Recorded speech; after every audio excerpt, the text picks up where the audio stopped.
Okay. Can everybody hear me? I would ask if everybody can see me, but the webcam is not working.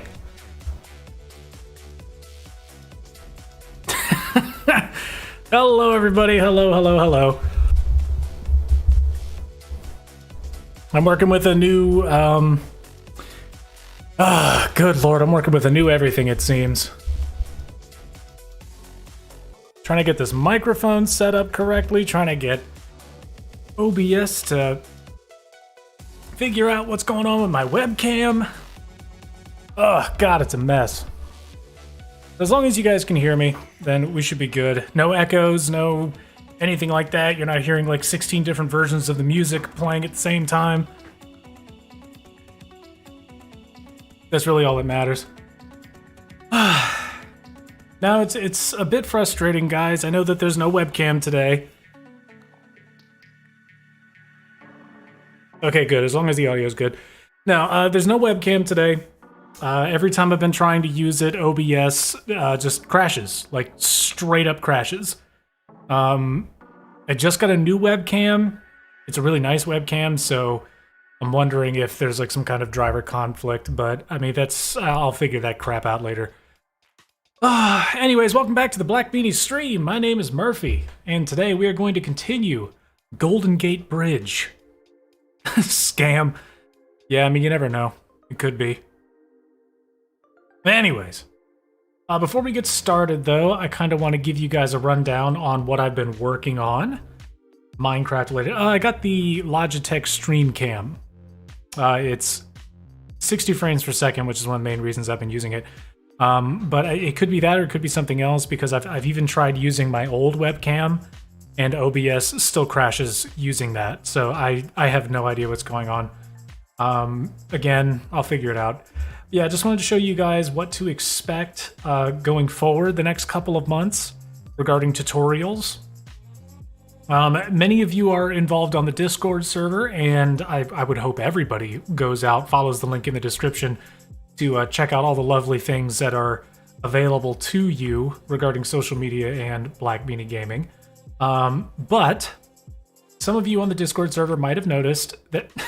Hi, Kyle. Yeah, some of you guys might have noticed that I took down the builds master list. And there's one really simple reason why I did that, and that is to basically do whatever I want. I started stressing really hard over just like meeting certain requirements for these builds, because as Shanghai Tower should have shown everyone, it can get a little unpredictable with how complicated and how long it takes to actually build these. Roni, Kyle, good to see you. The mods are here. Oh man, who else we got in here? We got Gaming with Daniel. We got QWERTY. We've got Acela. We got the Padzer. Man, we got so many lovely people in here. It's tremendous to see all of you. But yeah, so I'm currently working on 4 tutorials at the exact same time. And I'm going to show them to you before we get to work on Golden Gates. I'm just going to show you the builds that will eventually be tutorials. 3 of them are finished, and we're working on Golden Gate, which is the 4th. I don't know which one will be coming out first, but these next 4 buildings are the next 4 tutorials. Padzer! And Spaston, yes, hello. Doge Plays, good to see you. I like Game Zone. Welcome to the Game Zone. And Slush, good to see you. What's your suggestion, Spaston? But anyways, we're going to load these up. Some of you may have US Bank Tower. Yes, definitely, in the future. That's one I've never built, and I would love to build it. Slush. Yeah, I'm going to show you guys in no particular order. Or in an order irrespective of when they will eventually be tutorials. But yeah, so... this is one here. This is Shanghai World Financial. The only difference with this and what will be in the tutorial is that the tutorial will have some pillars inside the building. Because right now you've just got the central staircase and that's about it. And I would like to add some pillars to at least give the illusion that there are different rooms and compartments and stuff in there. Matt, good to see you.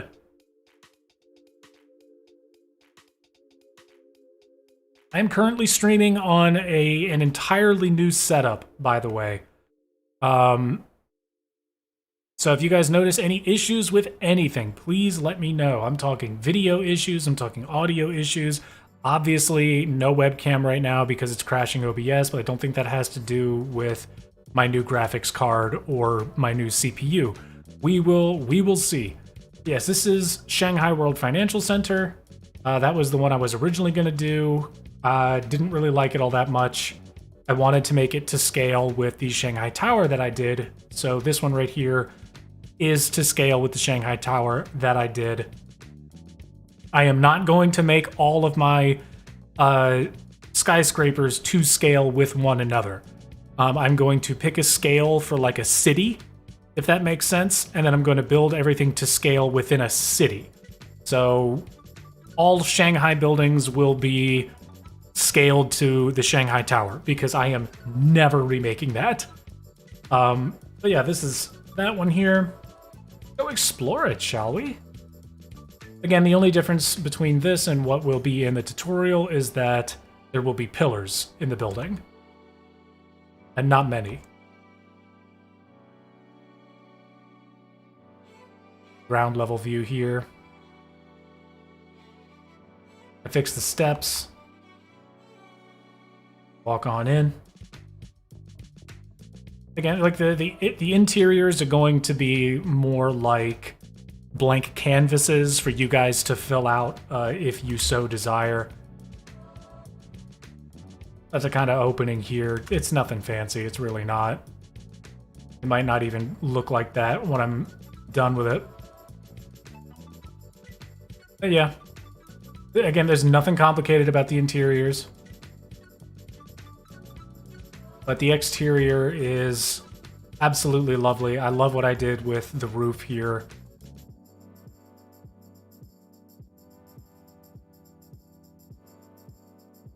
You'll see, especially from a distance, it looks pretty good.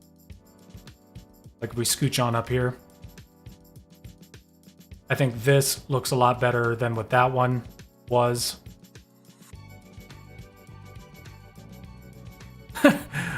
Roni, or plus 1,000 social credit. Oh, God! No, but yeah, that's pretty much what it's looking like. Shanghai World Financial. Not a particularly complicated build. I think it looks pretty good. Minus 3 billion social credit. Oh, God! Okay, so. This be that one. This is like the least complicated of the builds that I'm going to show you.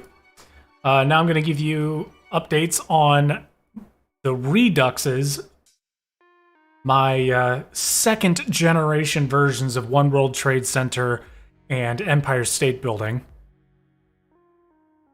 The old Singer Building in New York City. I know about that building, have not tried building it, might try building it in the future, you never know. Plus 69 social credit, minus 420 social credit. But no, let's check out the Empire State Building Redux first, because I don't have as much to say about this one. Other than the fact that it looks so much more realistic. I have the old one right next to it for scale. so you guys can see how much better the new one is. There we go. Yeah, that's my first generation version right here. And then this is the new generation version. Yeah, dude, it's so much better. It's not even funny. Like, they don't even look the same. Like, this one doesn't even look like a building anymore. It looks like a freaking Lego. This one looks like a building. This is in the natural texture pack, so if you don't have that, don't worry about not having it. But in my opinion, it does help. I've got the streets marked off. Yeah, you've got the interiors. It's nothing crazy. Like these elevator banks, quote unquote, are just staircases to get up into the higher areas of the building. And then you have the observation deck entrance here. Again, it's not fussy. It's not complicated. It's just an easy, rough approximation of what it really looks like. Yeah, and you can go up. Got tons of floors. Oh, I didn't even fill this floor in. This is supposed to be 2 floors, but I mean, what difference does it make? I'm still making the tutorial off of it. That's supposed to be gold, but it looks like pea-stained glass. But what are you gonna do? There's so much more detail. The entrances are much more appropriate. But my favorite difference is the spire. Hey, CK Fix, good to see you. And Enrique, good to see you, man.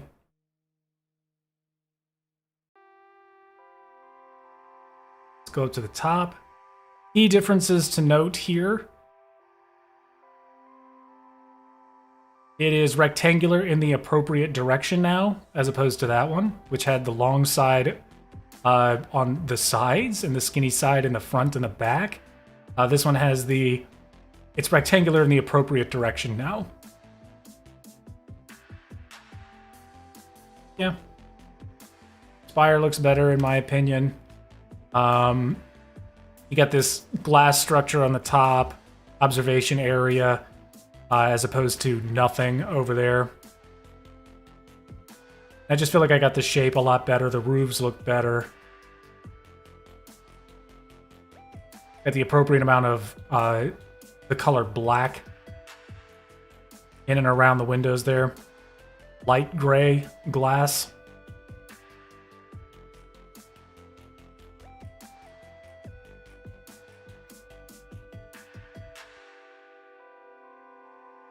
All right, Kyle, do what you gotta do. Oh my god. Okay, anyways, this is how tall it is. 221. I know it says 225, but you gotta remember there's 4 blocks below it. Yep. 225. I think it looks pretty dope. Okay. Hey, JR. Go play some Minecraft. What you waiting on? Okay, so One World Trade Center Redux. This one I'm also very proud of because I got the base of it right, as opposed to last time where it just looks like butt. And the spire's better, and I've got those, I don't know, I guess vents on the side of the building now. Yeah, this is my old one. Looking dinky and dumb. And here's the new one. And whoo, boy, does it look so much better. Both the One World Trade Center here and the Empire State Building are both 50% scale. So what is that, 1 to 2 or 2 to 1 or something? I don't know. They are half the size of their real life counterparts. But with this one, what I did is I used glass panes on the edges. So it made these white lines that make up those kind of triangular shapes. It makes them skinnier because the panes, in order to connect to them, take up more space. So it's not quite as like a thick white line that goes up vertically. There's a lot more space on the interior. It's a big boy. But my favorite thing is that I redid the base of the building with, what's that? Cyan glass on the interior there, just panes, and then, yeah, light gray glass and iron bars to make that slatted effect that you see. All of the entrances are appropriate. The interior of the lobby here is more or less appropriate. It's not like 100%, but it's not supposed to be. So like the elevator banks don't actually have like any entrances. It's really crowded in here. But again, it's just for show. Like you actually get to the building by going up these really dinky spiral staircases, but you won't even have to build these when you actually decide to do it. And there's no big center thing in the... There's no, like, big opening in the middle. You have to, like, actually take the stairs to get up and down the building. And, you know, if you want, you can just make an elevator. But yeah, it is gigantic. A lot of blocks. If you're one of those crazy people that decides to do this in survival, first off, why? Second off, you're going to have your work cut out for you because you're going to be mining so much quartz.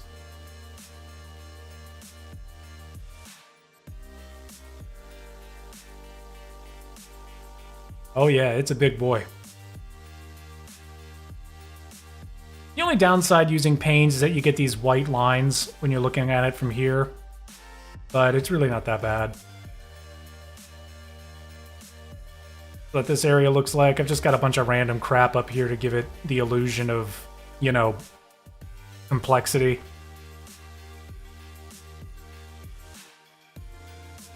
Yep, here be the spire. Try to get the colors right based off a couple of photos that I saw. And its height is 271. No, not sticky keys. Get out of here. So 270, 271.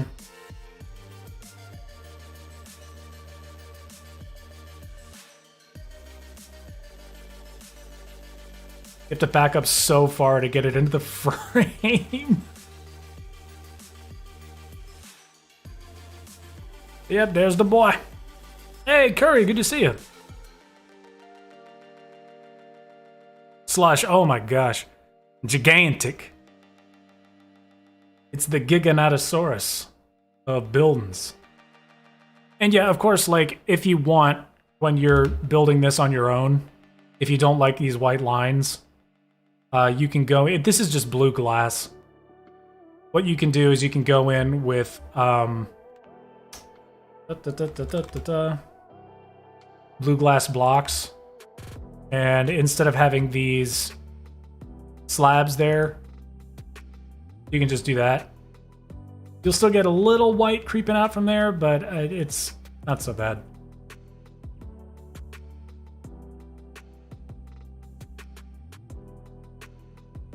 Like, remember, you're never going to have to treat my instructions as gospel.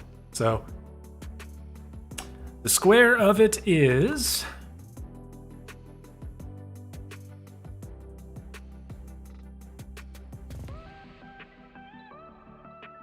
Oh, what do we got? Sitting here at 38.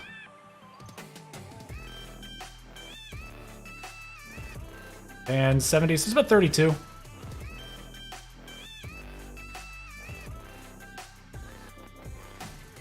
But yep, that's that.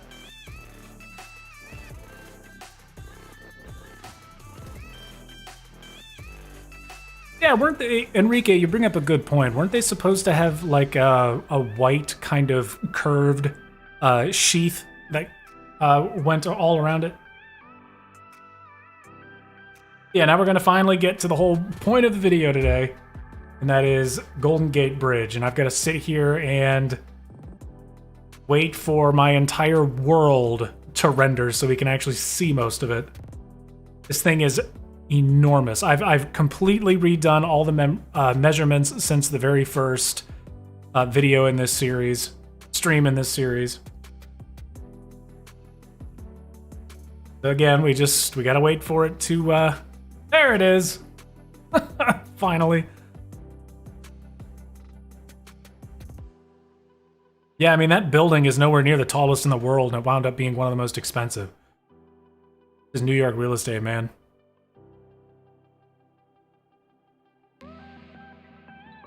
Yeah, that would have been pretty cool. Not that the building's ugly. It's a gorgeous building, but still. Sheesh! Alright, I think most of that's loaded in. Alright, that side I've barely done anything to. This side, on the other hand, gotten plenty done.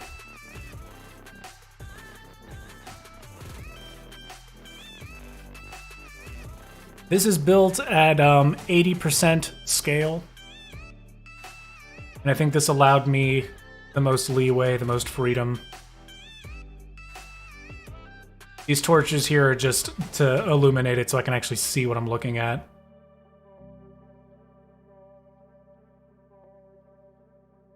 Ah, I gotta let the world load.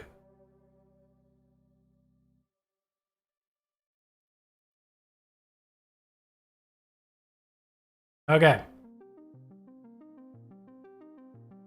Ooh, the Space Needle. That'd be pretty cool. Anyways, yeah, this is one of the towers.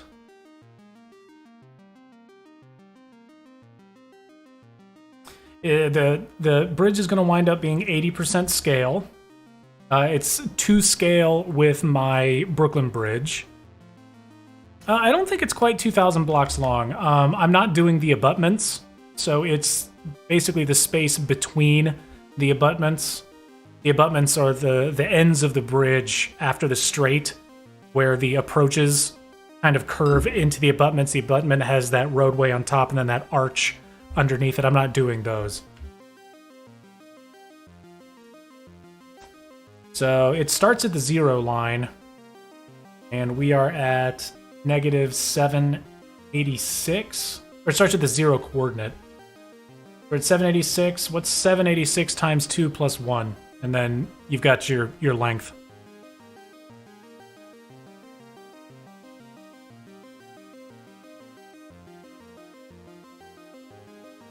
Yeah, it's a big boy.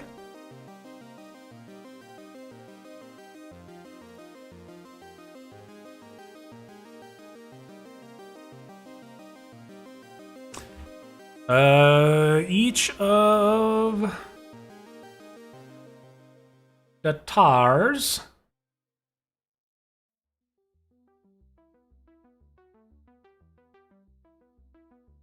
Yeah, no, I went in and I figured out the exact scale.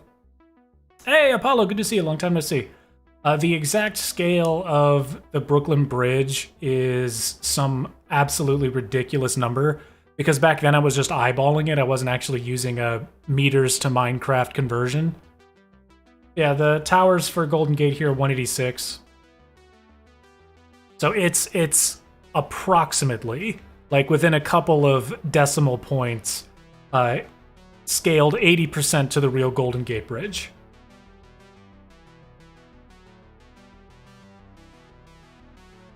And the deck will also be a bit more curved than the real one, even though it's still going to be subtle. Yeah, this is the deck. Haven't quite worked on the span yet. I've got the outer span here done.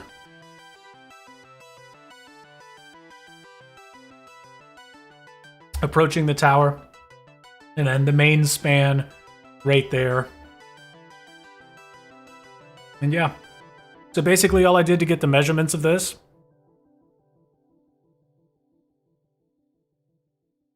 I mean, I'm sure I could do that. But, you know, where's the fun in that? Look, you guys have already broken me. I've already started using clear commands. So I just like to build it. The whole reason I do it.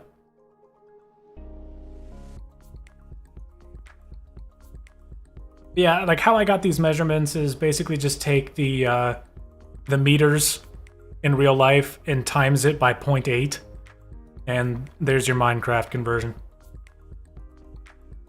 And just round up or down depending on whatever you feel like. Personally, I just have a lot of fun looking at it. That's my favorite thing to do.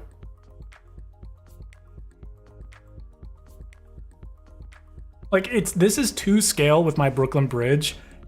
It's so gigantic.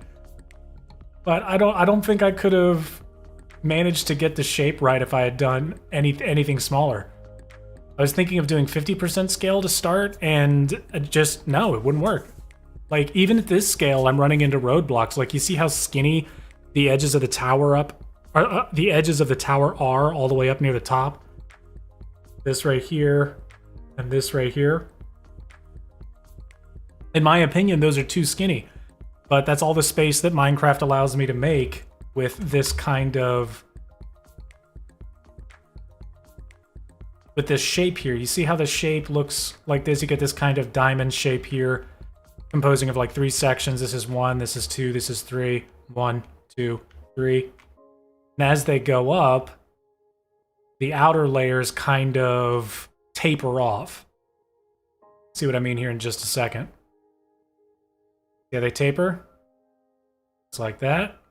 It keeps getting skinnier and skinnier and skinnier as it goes up, until eventually 3 is gone and all you've got is 1 and 2. Get skinnier. Skinnier again, and there goes 2. All you've got is 1. And it eventually tapers up into this. That's it. And just due to the general thickness of the blocks, you wind up with this really skinny top archway here of the tower. One thing that I found really frustrating, and it's going to become a hindrance once we actually start working on the cables and the supports for the cables.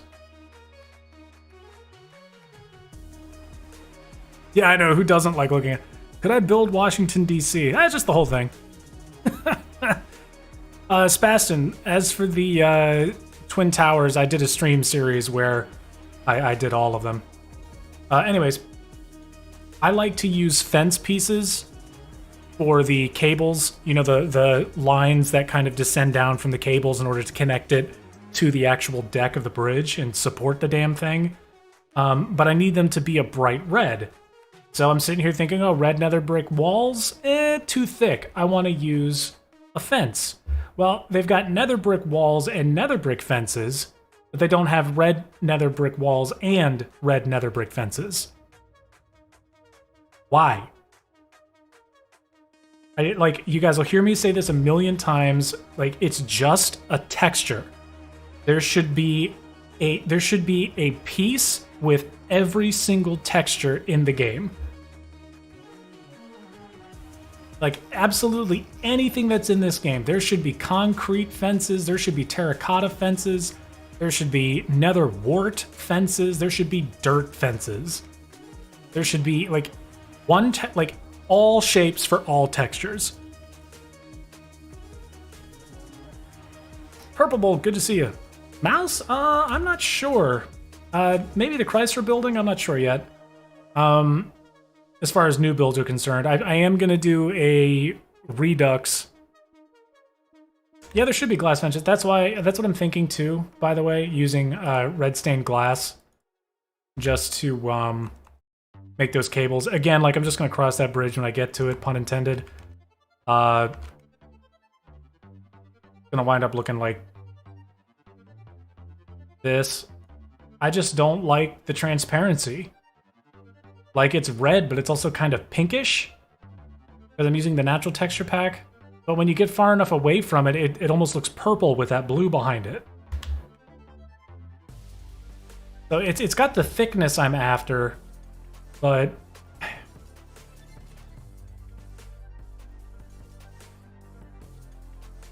And so much of this build is nether brick walls, red nether brick walls. I don't want to have to make or suffer through actually using these stupid things.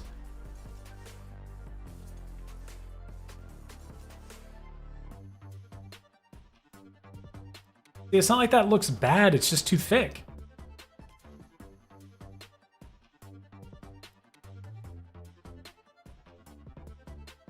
So what I might wind up doing, just, you know, for the hell of it, is just using nether brick fencing or acacia fencing. Just something. I wish I could use iron bars, but they disappear at certain distances.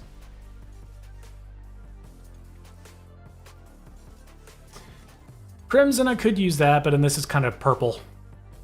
Again, like, crossing that bridge when I get to it, I might just use dark oak, which is what I did on the Brooklyn Bridge. And like the Brooklyn Bridge, my Brooklyn Bridge was not color accurate for the most part, so I'm not really too worried about it, but it is what it is. Get a good sense of the underside here. Just a lot of, like, steel. Steel beams.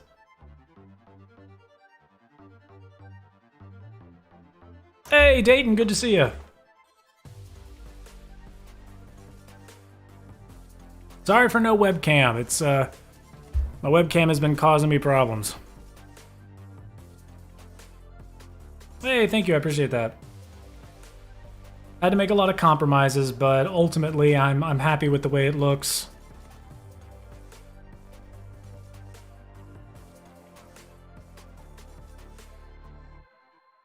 The rest of the work I'll be doing today is predominantly working on the span.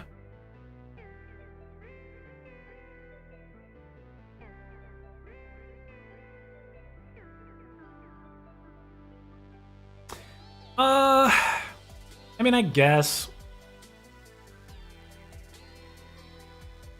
So the only reason that I'm using slabs is because it's just thin.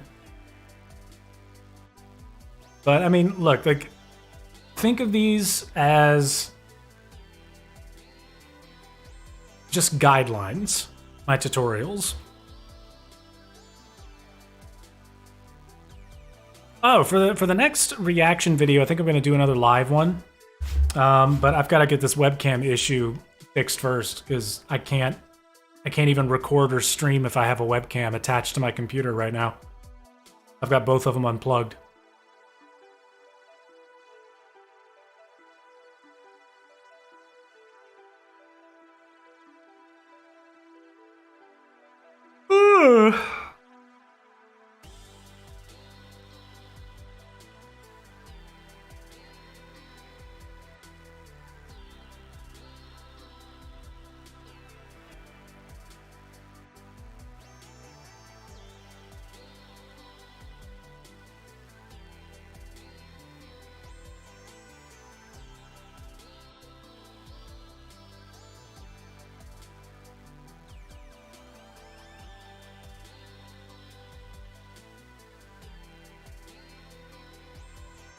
Oh, how do I keep getting rid of pieces?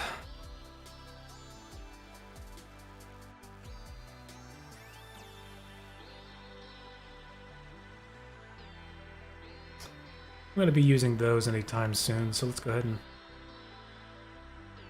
that.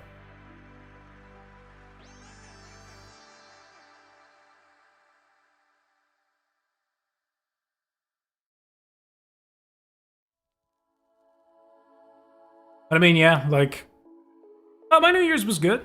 Yeah, how was everyone else's New Year's? I keep forgetting that the year changed.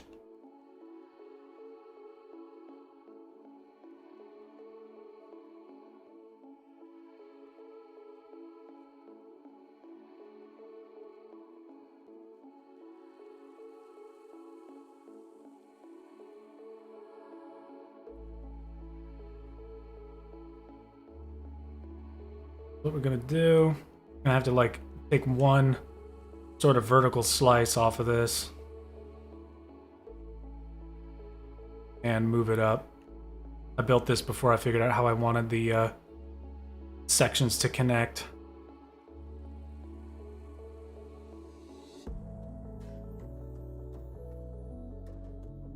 We're also going to be doing just a smidge of math today.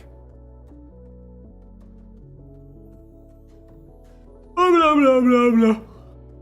I was about to say I did this, pretty much did the same thing. I stayed home. Melissa, hello. Oh, you just finished building my Burj Khalifa. Good. What'd you think of it?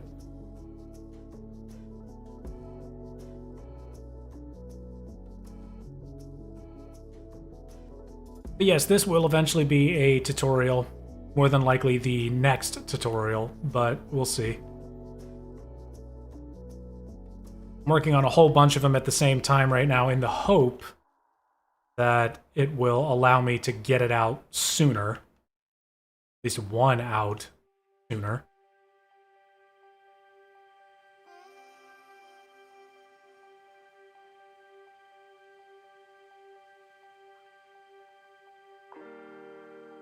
If you guys remember, I haven't released a tutorial since last August when the burnout bug bit me hard in the ass.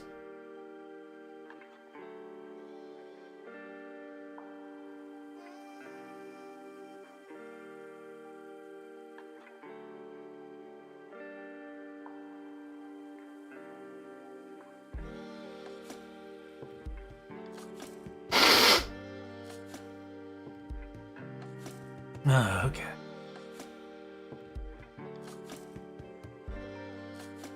To spend 8 months working on one tutorial and it's just, ugh. Is the worst.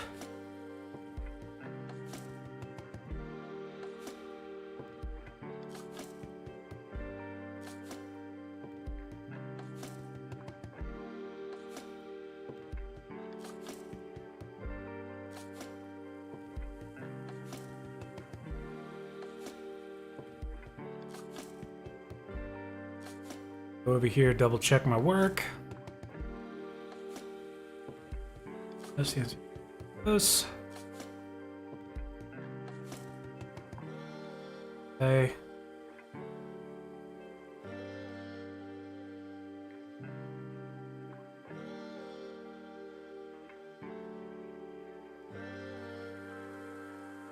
Right.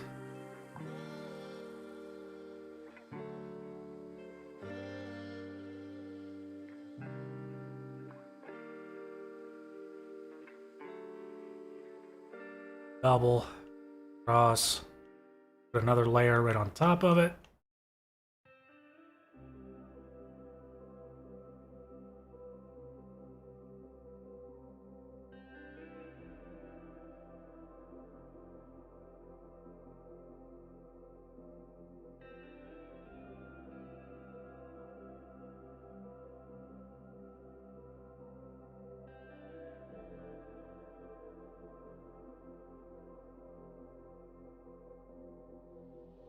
Go.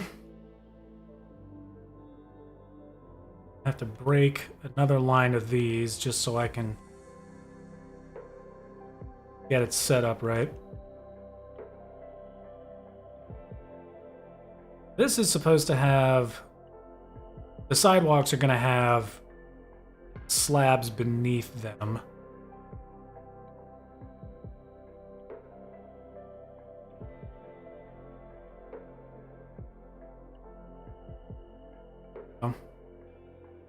Don't know why I didn't add them before.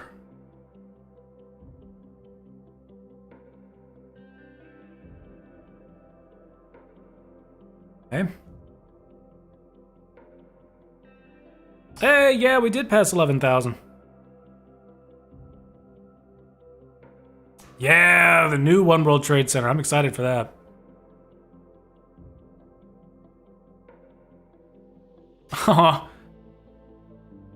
Yeah, man, the Shanghai Tower is... Whew. Trust me, that's a beast of a build. I don't know if anybody wants to do that one. Took like 8 months to figure out how to do it. Well, it didn't take that long to figure out how to do it, but it did take about that long to actually, like, make the damn thing.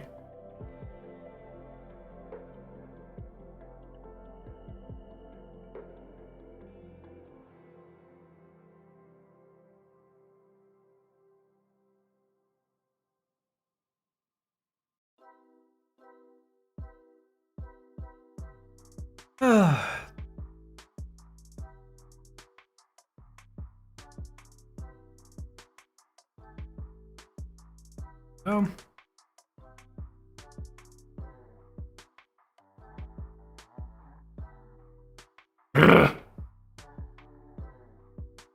Andesite.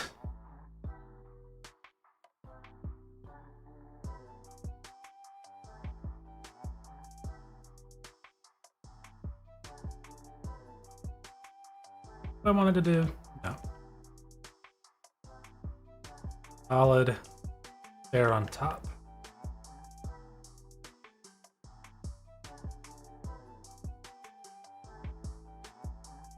Yeah.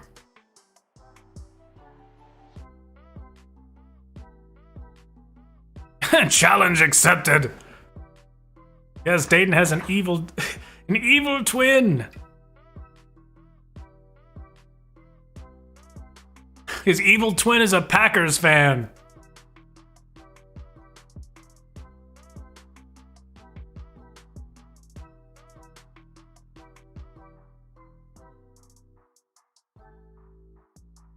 And roots for Ohio State to win the Big Ten every year.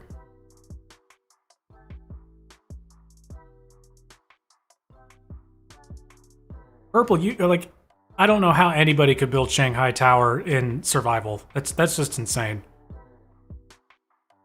I said evil Dayton. Evil Dayton wishes those things.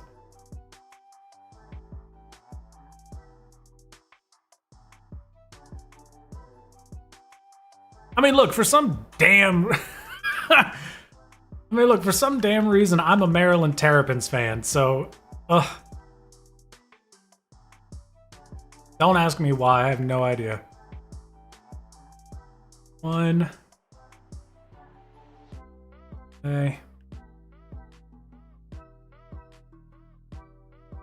I think how long I want to make these new sections, because each of these are 60. Well, this is 30 and that's 30, and that's however wide that is. This section is 60.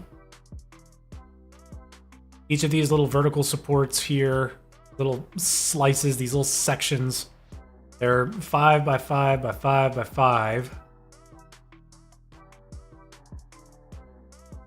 That's 60, 60, 60, 60, then 30, tower, 30. I'm thinking...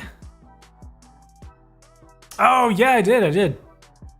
One of those forts in Maryland, I think. Can't remember specifically the name of the fort, but like a pentagonal shape, looked pretty cool. Yeah, it's insane. 10,000 quartz, 10,000 glass, that sounds about right. Hydration time! Let's see if this will even work. All you get is the floating letters. Everybody go. Yes, Fort McHenry, that's the one. Everybody go get a shot of water. All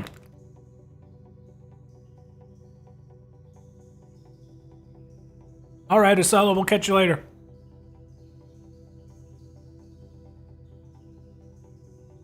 You'll have to trust me that I'm drinking water.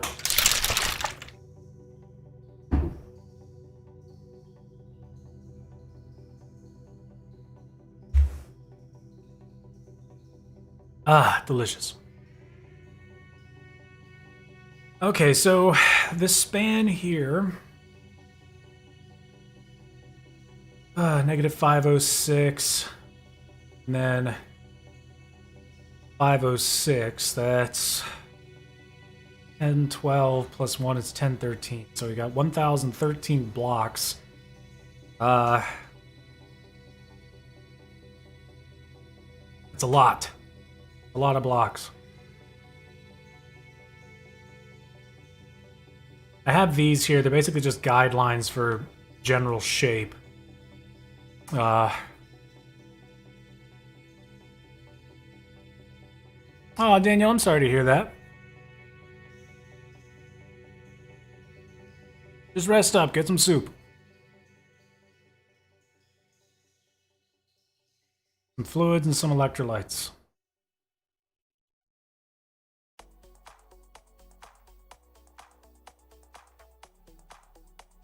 I know this is pretty much the shape that I want for this. Length 2. Just a big straight section here in the middle and then a gentle curve that leads up to it. I know how long this is. 62.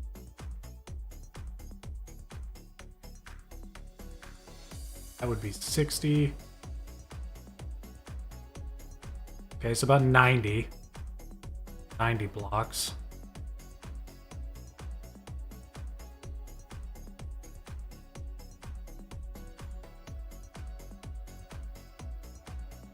As is this one, so that's about 90.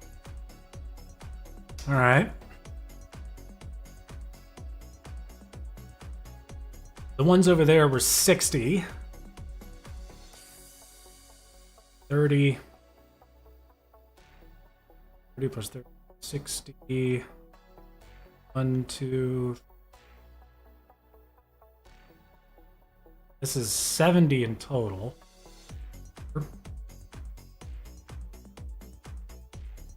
I could do another one that's 70, just real quick, before I move up to the, like, and do like an 80, 90. Well, we'll see how it goes. Okay, so this is one.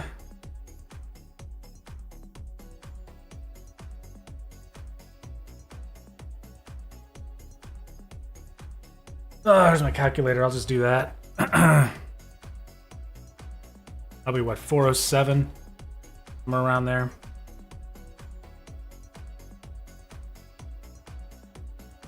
Stop it about that. Do another 70 brick section here.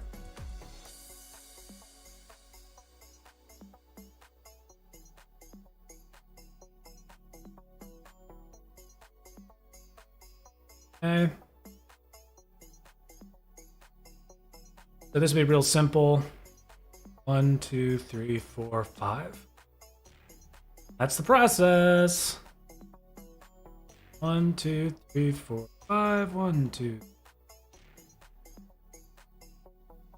1, 2, 4, 5.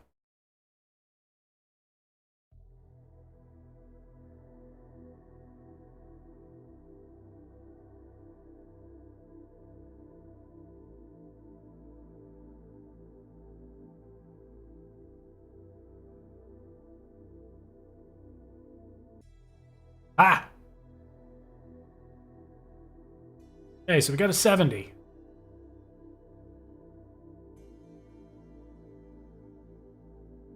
$70. 80 after that.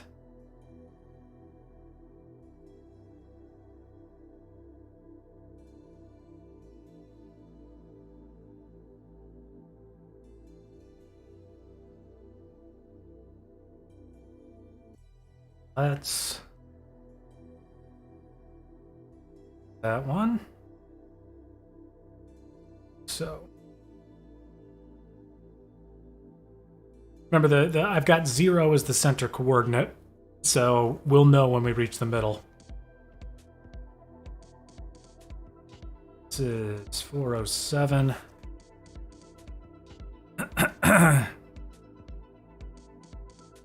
What are you talking about, Cohen? Building Lexington Avenue from New York. Very cool.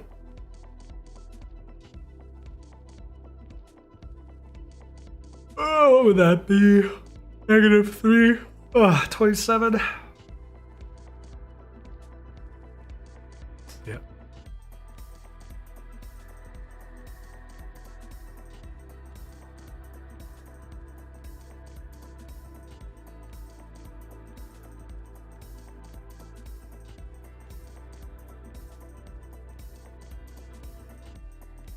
Okay.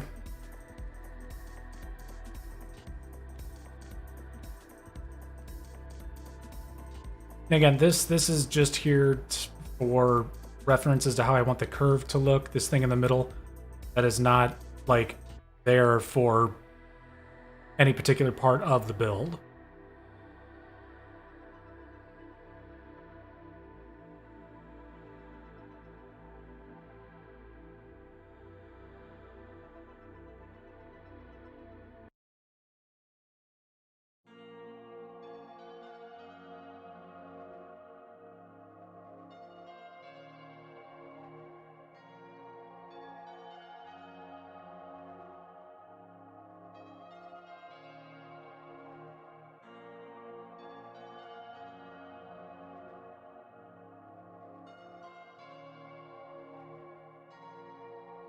All right.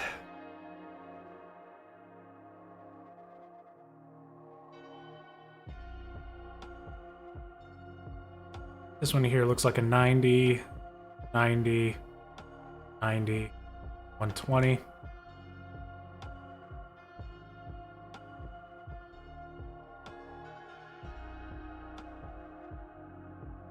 So what's the difference between this and this?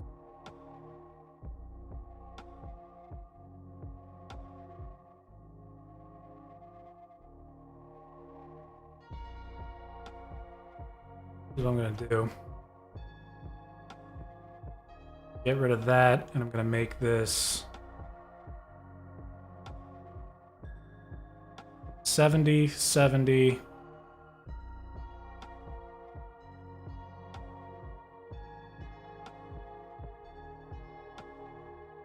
It'll be 3 70s, so 70, 70, 70. 5 inches of snow, damn. A lot of snow. I got a little bit of snow the other day, but nothing much. So, 337. Do another 70. Let's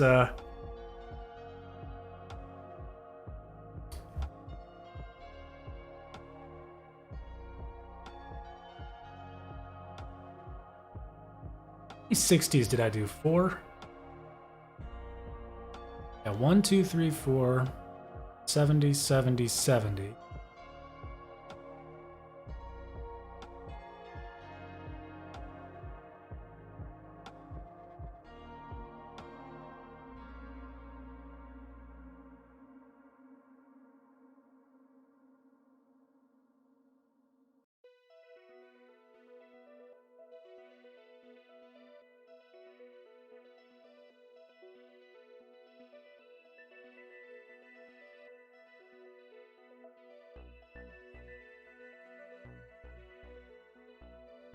Try 75 just to see where we wind up.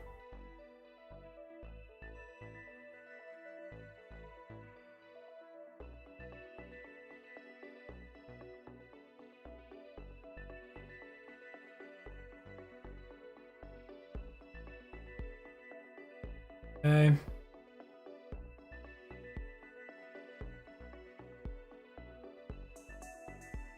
Gonna do 80.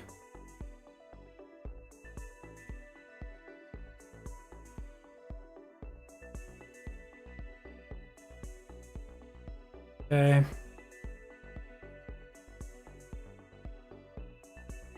And we can do 70, 80. Let's do 90.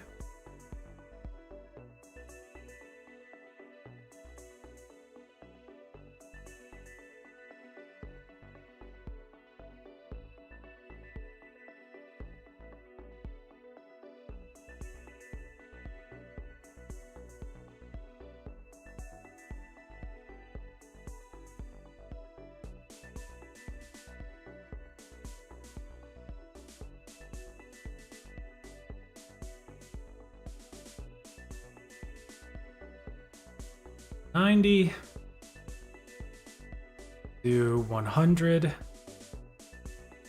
and 62, so we'll take it down to 62.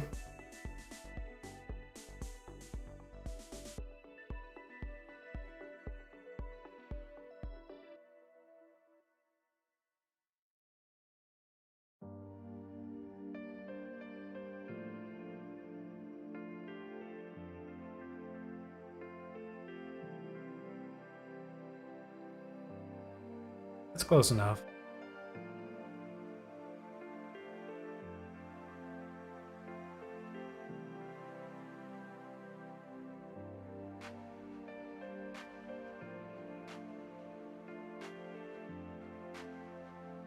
For this middle section here, this will be what, 120 something? Be like 124. 125.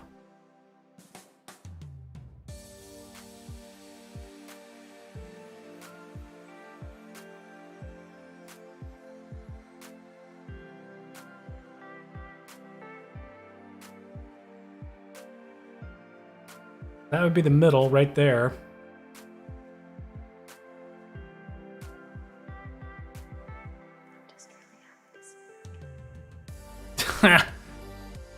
Got hair snow.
Some people will use a symbolism.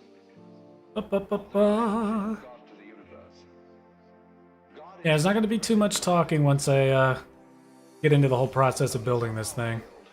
Hiding underneath all these forms that you see as you look around. So far, so good. But the truth is funnier than that. It is that you are looking right at the brilliant light now.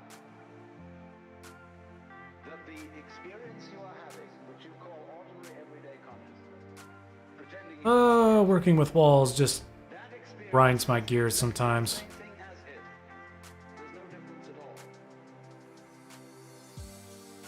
In other words, when you really start to see things, and you go into the nature of what it is to see, what vision is, or what smell is, or what touch is, you realize that that vision is the brilliant light of the cosmos.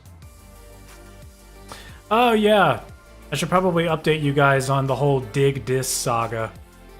So for those of you who don't know, around Christmas, New Year's, that time, actually I think it was Christmas Day or Christmas Eve, I got my first notifications in the YouTube studio panel where they were basically saying like, hey, your YouTube videos are in violation of someone's copyright, or copyrighted material has been found inside of some of your videos. They've been flagged. Now, that in and of itself isn't anything to like really worry about. Not at all, actually. It just means you can't monetize your videos, and whatever money, whatever ad revenue your video is making, goes to the copyright owner. So it doesn't matter what your content is. It doesn't matter what your video is actually about. It could be the most abstract thing that you made all on your own, and just because it features a 5-second or longer clip of copyrighted material, and then whoever has the rights to that 5-second clip can take your ad revenue. Now, normally you're sitting here like, okay, well, yeah, well, the obvious solution to that is to not use copyrighted material. And yeah, duh. But YouTube has such a lax verification process. Hold on a second, I'm going to sneeze. Excuse me. So the deal with copyright is that just about anybody can go out there and make a claim and just be like, hey, I own this, and they're using my copyrighted material. And rather than verify whether or not that person actually owns that material, rather than that person having to prove their claim, having to provide evidence that you are, quote, stealing from them. Yes, thank you. Rather than have to actually sit back and claim that someone is committing a crime, or someone is wronging them or infringing on their intellectual property, YouTube just says, okay, yeah, sure. The person who got hit with a claim has to prove their innocence. It's an innocent or it's a guilty until proven innocent scenario here. And I know that this isn't a court of law and it doesn't really work that way, but you know, when it comes to copyright material, if you are, this is like, look, you see 1,000,001 YouTubers out there who make video essays, who are critiquing something. If you are listening to a song to react to it, that's considered fair use. If you are watching clips from a movie and you're providing commentary, or you are altering something in a way that makes it a new thing. So like if you're taking clips from Spider-Man and you're turning it into a meme about Minecraft, and you're heavily altering the original material and turning it into something new, that constitutes fair use. If you are a reviewer and you're using clips of a movie or a song or a show or excerpts from a book or articles, you can use that as long as you're providing commentary or using it in some kind of editorial, that sort of thing. That constitutes what they refer to as fair use. It means you can use this because you're not just taking it and passing it off as your own. You're not plagiarizing this content. You're not stealing this content. You're not using it without permission. You are adding to this. It's why gamers are allowed to do what they do. It's why I can, like, Mojang didn't make this, what I'm doing right here. Mojang isn't providing video game companies aren't providing commentary. That's why Let's Players and so many content creators out there can do what they do. But what YouTube allows people to do is to go in, falsely claim that they have ownership over something, and just start collecting ad revenue from random people. So I was talking with another YouTuber briefly about this, and I apologize that I don't remember their channel's name, but basically what they do is they create Minecraft ambiance videos, where it's like 10 hours of calming Minecraft music over like a crackling fire, like that sort of thing. You guys know what I'm talking about. That's their whole thing. That's what they do, and they get ad revenue from that. Now, when DigDis, who has absolute, like, DIGDIS, that's the name of the person who is making these false claims, they went out and they pretended to own Minecraft music or something relating to Minecraft, when the only people that own anything related to Minecraft, anything, not Notch, but Daniel or C418, okay, he owns the music, and he's publicly granted permission to use the music, okay? Microsoft and Mojang. Those are the only three people that you will have to worry about getting a, quote, copyright claim from on your Minecraft content. Unless, of course, you're playing someone else's copyrighted music over your stuff. That's it. Now, what DigDis was doing was claiming they were owning something relating to Minecraft, which they do not own anything related to Minecraft. So when me, as well as a bunch of other smaller YouTubers, were getting a whole bunch of these claims on any of our content that included Minecraft music, we were just we were taken aback. We were like, what? Who on earth is this person that is, like, literally stealing our income? Like, what on earth are we supposed to do about this? And YouTube's entire process for appealing, for basically, like, someone creates a copyright claim and you get a little sticker on your video that says you can't monetize this video, all of the ad revenue goes to the copyright holder. What? You can't ask YouTube to sit back and actually, like, review this. They won't do it. Only if it's a copyright strike, which is like a much more serious violation of copyright. That's the only reason they'll do it. They'll have someone actually look at it. But if it's a copyright claim, which still affects ad revenue, then the money is just diverted off to whoever is claiming to be the copyright owner. And all you can do, the only process that YouTube allows for, is for you to dispute their claim. Now, when you dispute a claim, you click on the claim and you're just like, I believe that I am not in violation of copyright for these reasons. And that dispute that you type up, that doesn't go to YouTube.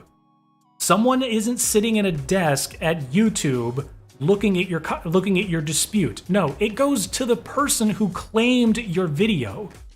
It goes to the person who is claiming that you are violating their copyright. And they review it, and then they decide whether or not they want to lift, quote unquote, lift the copyright claim on your content.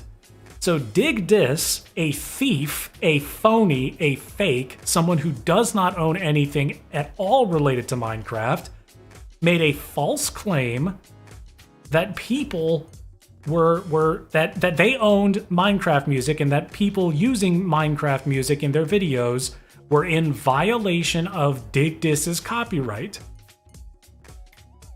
So Dig Dis was getting our ad revenue, stealing our ad revenue, and our only the only solution that we had available to us as content creators was to ask them to stop. Our only, recourse? Like, the only thing we could do was ask a thief to stop stealing from us when they had absolutely zero financial incentive to stop what they were doing, because YouTube would just let them do it otherwise. So what I wound up doing, and I wound up getting around 50 claims. It would like multiple claims on multiple videos. And I think it wound up being around 50 claims in total. Compared to this other person who got like well over 100 of them because their entire content revolves around Minecraft music. That was very unfortunate for them. So what I did is I was sitting there, I'm like, I'm not doing anything over the Christmas holiday. So I am just going to sit here and I'm going to write these scathing disputes, and I'm going to harass YouTube on social media, and I'm going to DM YouTube support. Like, what is it? YouTube support or Team YouTube or whatever the hell, the YouTube creators outreach Twitter account was just like, what's one thing you learned being a creator this year? And I was like, I learned that YouTube is going to leave you high and dry when someone steals your ad revenue. But yeah, so I basically went through on each individual claim because they make you do it for every single individual claim. And I had 50 claims in total, and sometimes, like, I think the most I had on one video was about 8 for one video where it was just a really long stream where I just let Minecraft soundtrack play in the background. So I had to sit back and I had to individually dispute every single one of those 50 claims.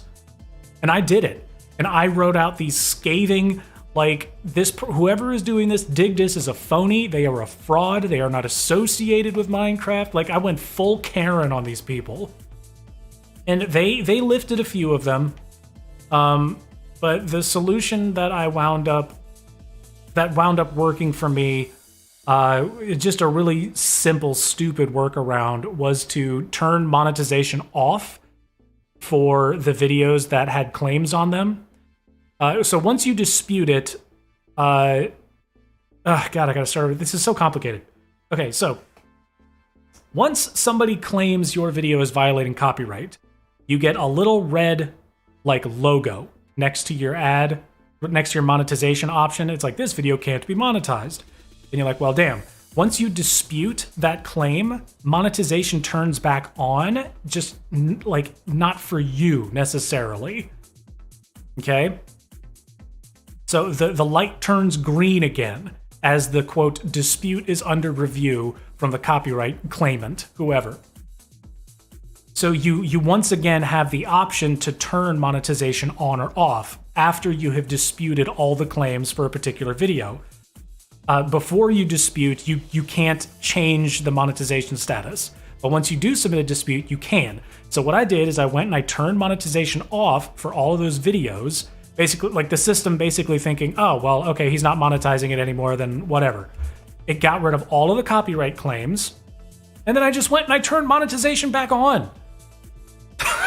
And all the claims were gone. So I was like, screw it, whatever. I literally just did what I do with my router. I turned it off and I turned it back on, and now they're monetized again. So whatever, you know? Like, I'm just glad that it's behind me because I haven't gotten any new claims. So whatever, you know? Yeah, Curry, they've always had a frustrating copyright system. But like the short answer, TLDR, I turned it off and I turned it back on, and so far I haven't heard anything.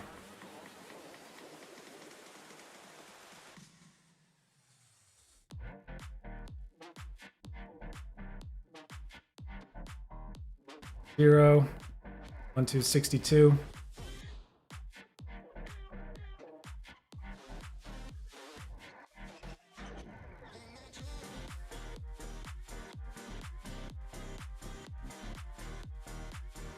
All right, so that's the big section in the middle.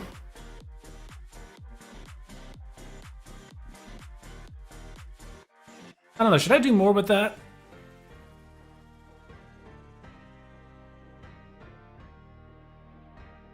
It goes from 100 to 120 something there. Because if you look at the span on the Golden Gate Bridge,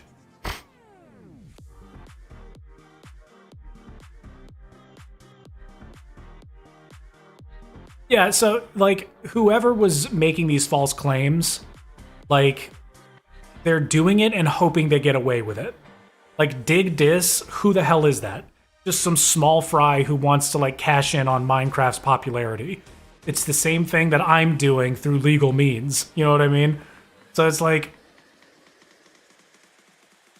by playing Minecraft content, not by falsely claiming people. So they're sitting there hoping they get away with it. They're hoping that the people who get these claims are just going to sit there and go, oh no, there's nothing I can do. They're trying to exploit YouTube's broken ass system. Sitting there with like their plan is obviously to make these things when someone disputes it, you know, just drop it on an individual basis, but then hopefully most people won't do anything about it because the language in YouTube's dispute system is in order to cover their own asses, obviously, it's not obtuse, but it's very stern. It's not like in legalese or anything like that, but they're just like, look, copyright is serious business, okay? You need to make sure that if you dispute this, you have good legal reasons. And then, you know, you're sitting there being taken advantage of, so if you just crack your knuckles and go, screw you, Dig Dis, and you literally just dispute every single thing, and then you just make a fuss about it, like just make a stink, throw a temper tantrum, draw attention to whoever is doing the false crap. I don't want to say illegal, but like whoever is ripping you off, draw attention to them, communicate with other YouTubers, start, you know, talking about it, pinging YouTube about it, and then suddenly the claims stop happening. Once they know you're on to them, they stop doing it. It's just like someone trying to break into a car in the street. You shine a light on them and scream at them, and they'll be like, oh God, I'm being caught, and they'll run away. They're cowards. They wouldn't be doing what they're doing if they weren't cowards.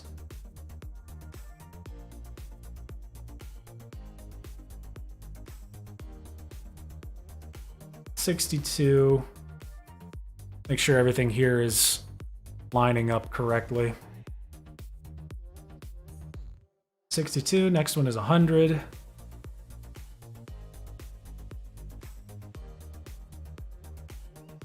$62 here.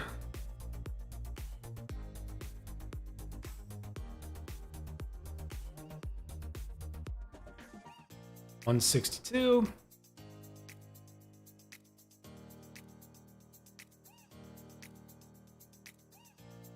Huh, what am I doing?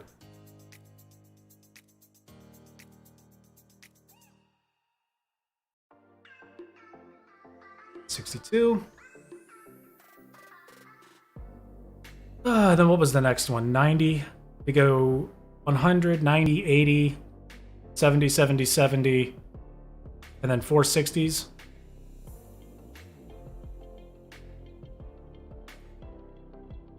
Check your work. 100, 90. Why is this damn thing so big?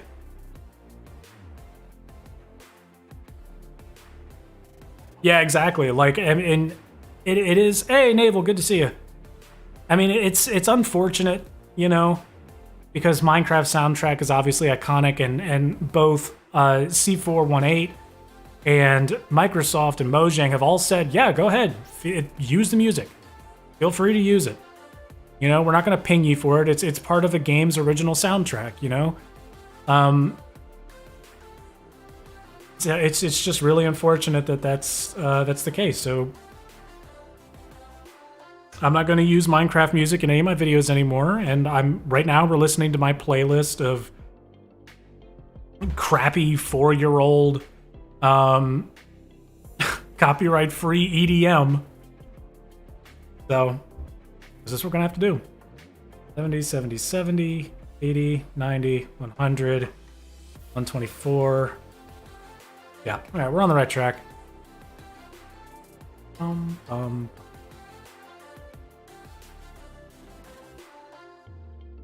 Turn your heart off and on again. No! Oh, don't do that.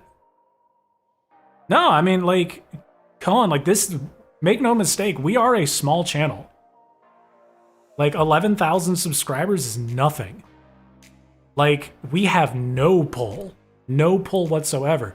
Like, I know that me talking to another YouTuber that only had like 1,000 subscribers probably felt good for them to be, you know, to know that like other channels in their wheelhouse were experiencing the same problems and that they weren't alone and that they weren't powerless. But it's like, you know, like if PewDiePie went out there and was like, hey, who the hell is Dig This? Then YouTube would bend over backwards. They'd break their freaking spine. They'd slip every disc in their spine just to make sure that, you know, no controversy popped up. Because someone with 100 million subscribers is obviously has a lot more pull than little old us. Okay, so this one's 90.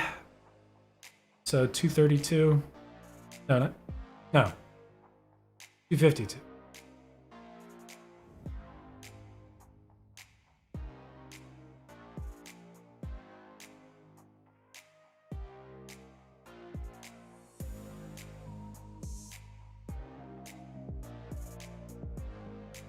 There we go. I don't know what the heck I was thinking.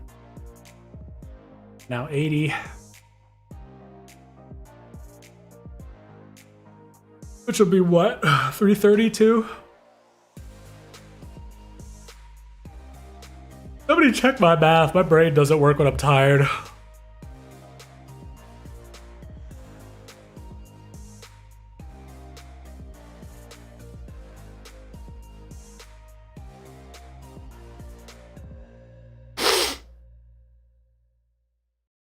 Uh, 252. 332. That's what I thought.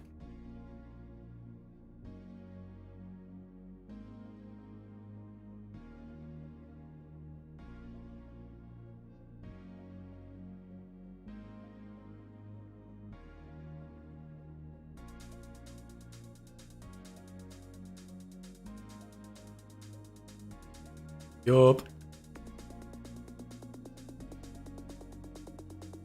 Thank you very much, Curry. It's always good to see you. Thank you so much for stopping by.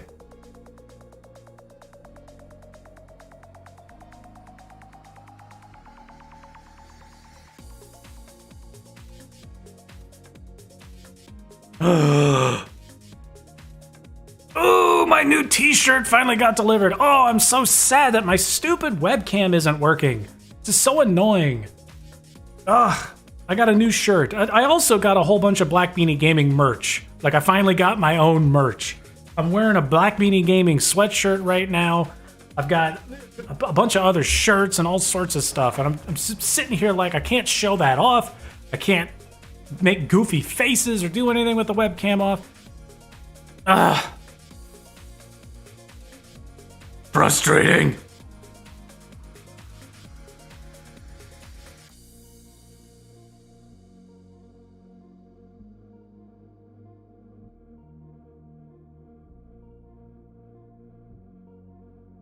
Anyways. All right, 3:32. Hey, Josh, welcome. Welcome.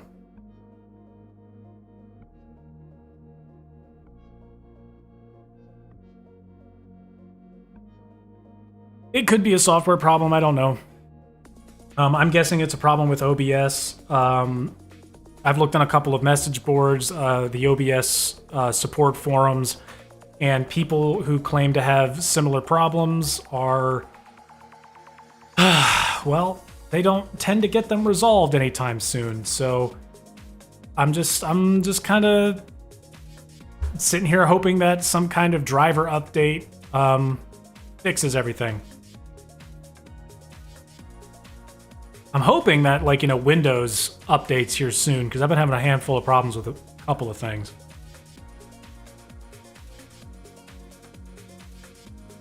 But yeah, I just got a t-shirt, like a custom t-shirt that I made with a big shark on it. Kind of sad that I can't show it to you guys, because it's really cool. All right, next is 402.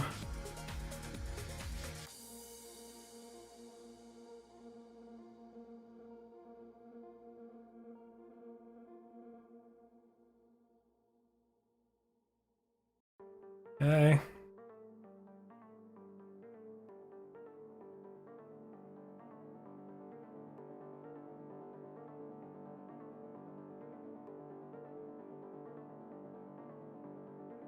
$72.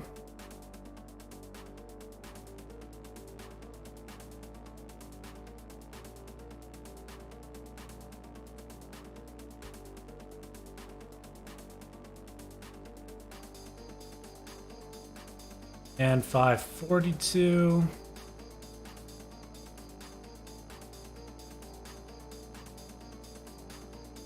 Hello.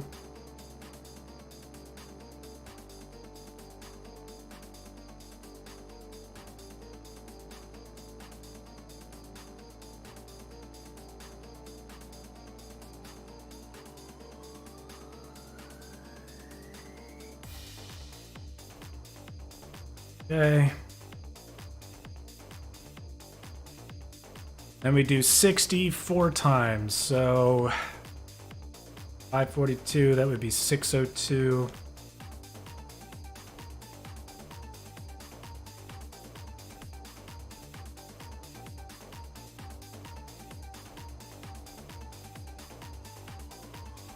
$662.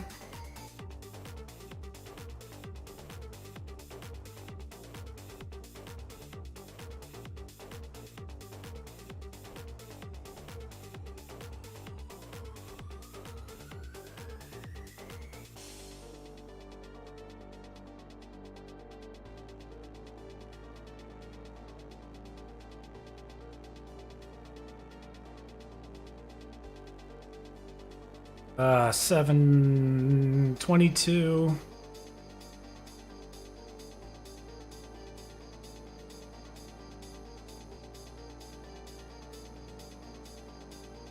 And 782.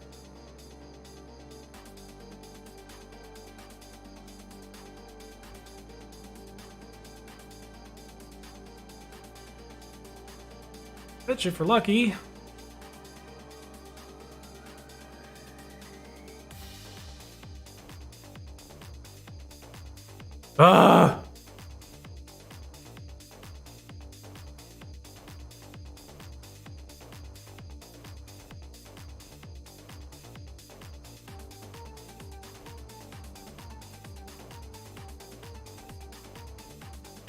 This is the issue. Why aren't there portals in Minecraft? I mean, there are, but simple ones. I might get a new webcam. I don't know. This one wasn't cheap. Yeah, Josh, I saw your stuff. Hello, new person. I'm so sorry. I have no idea how to pronounce your username, but thank you so much for joining.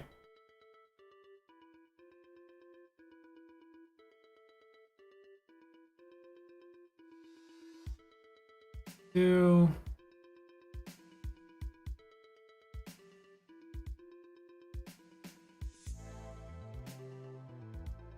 337. Ah. 70, 70, 70. This is a 5.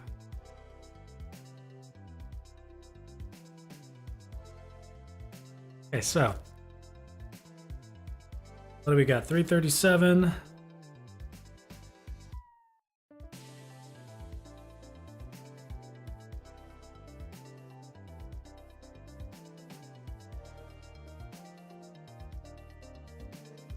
$252. That was 85. Ah. And this one was 90, right? 162 when we catch up on the other side. Yeah. Okay, so it wasn't 80, it was 85. Hey, I don't make that much money. Not with this stuff. This is what they refer to as supplemental.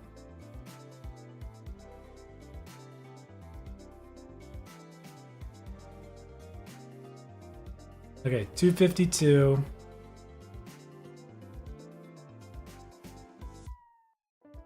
Hey, right there. It's got to be 337. 1, 2, 3, 4, 5.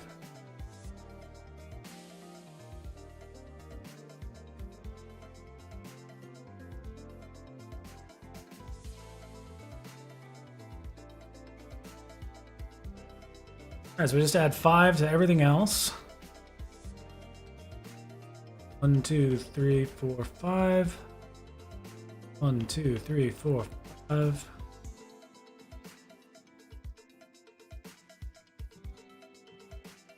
One, 2, 3, 4, 5. 1, 2, 3, 4, 5.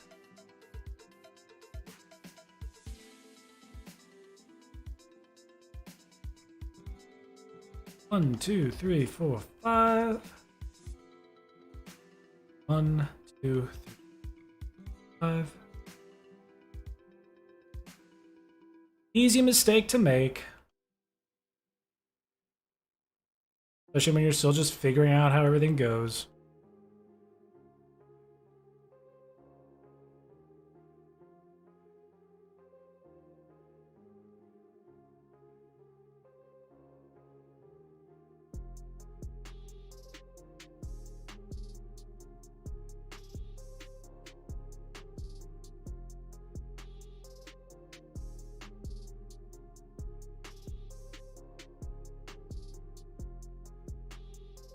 And then we'll add 5 to this. 1, 2, 3, 4.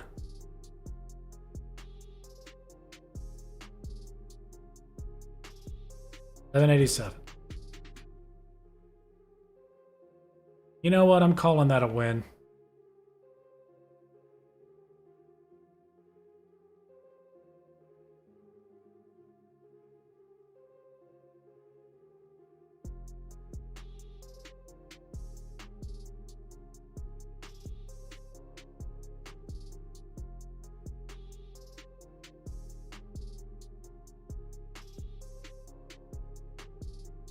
Unless it's 786 on the other side.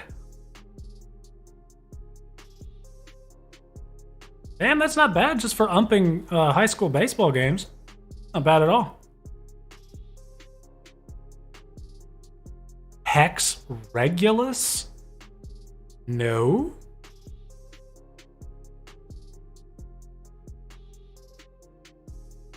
Don't know what the heck you're talking about.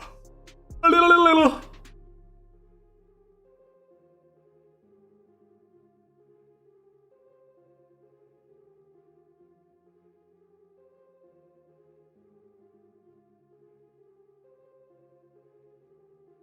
37.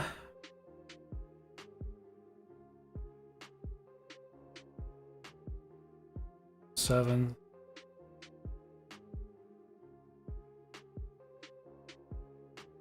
77.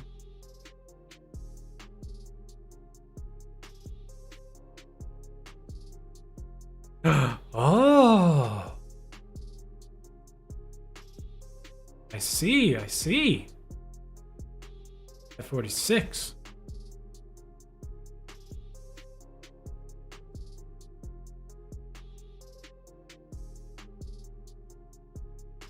"10 days is your birthday. Oh, happy birthday." Yeah, Dayton, for reference, I have not made that much in total from this YouTube channel over the 3 years I've had it.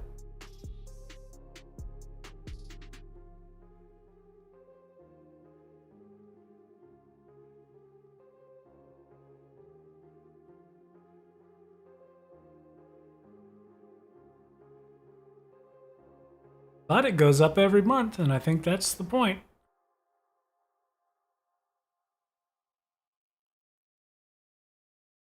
I mean, it is what it is.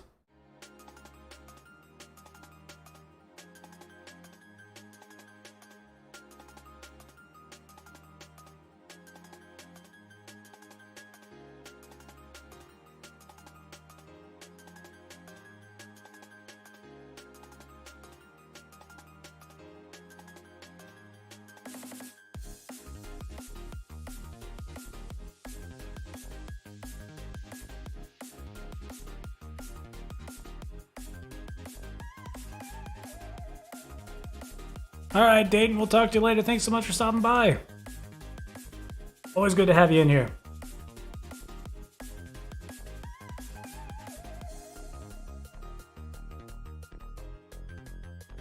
Oh, how do you get the 86 in Forza Horizon? How do you do it? Tell me, Josh. Tell me. I need to know.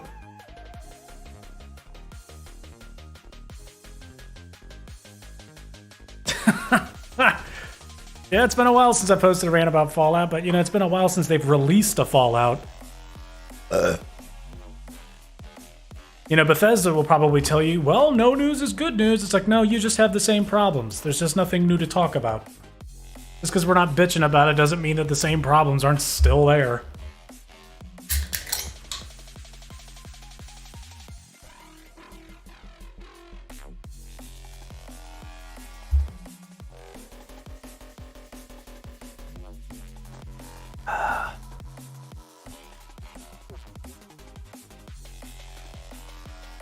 All right, let's do this other side.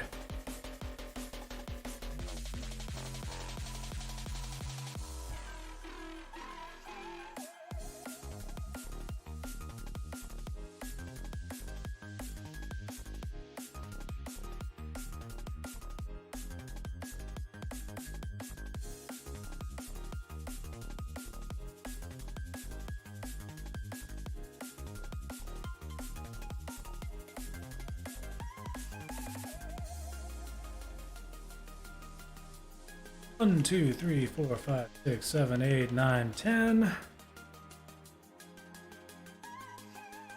1, 2, 5, 6, 7, 8, 9, 10.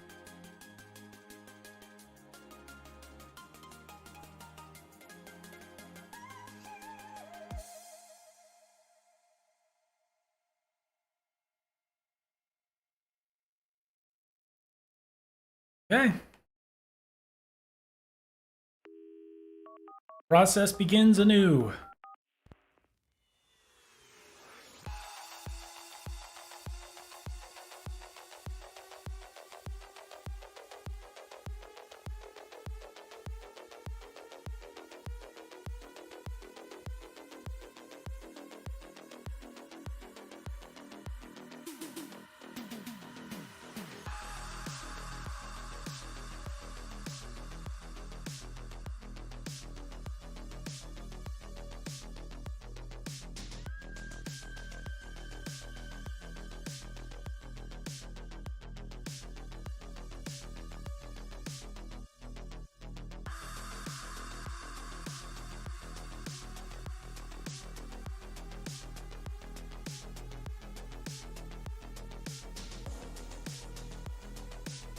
Hey, Tyler, good to see you.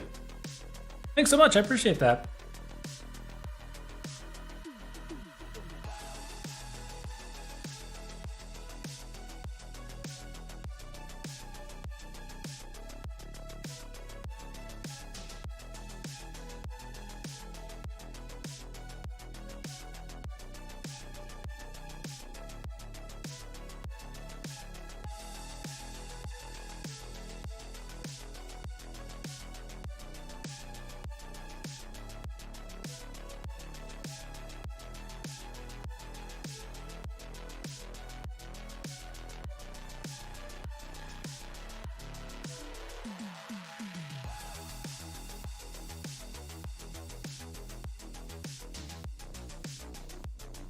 Oh, it's gonna be nice to finally see this thing. Okay, so challenge series or wheel spins, but it's in the game. So that's like a fact. It's for sure in the game.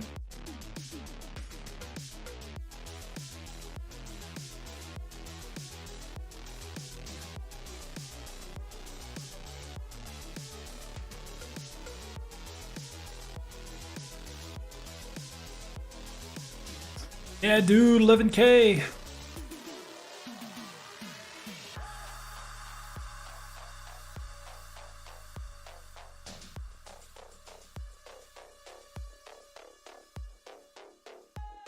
Next goal is 15K.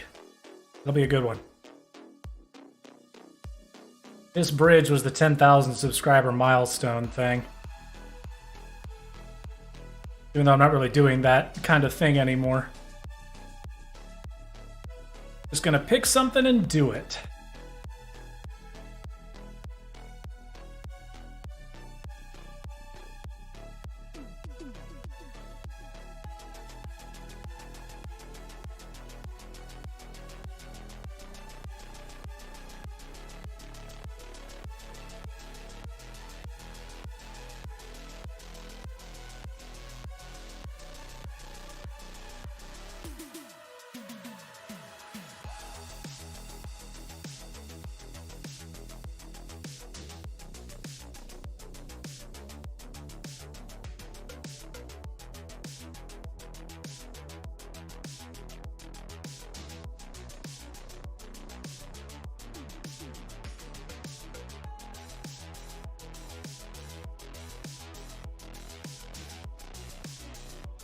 They're closing in on the freaking long ones here. Go.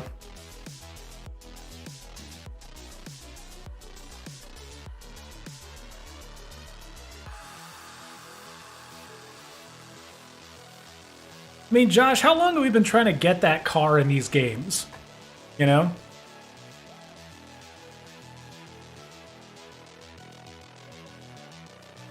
Spring hot season.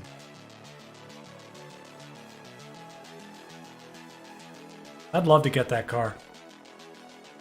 Been a meme with this YouTube channel for what, 2 years now? Toyoba.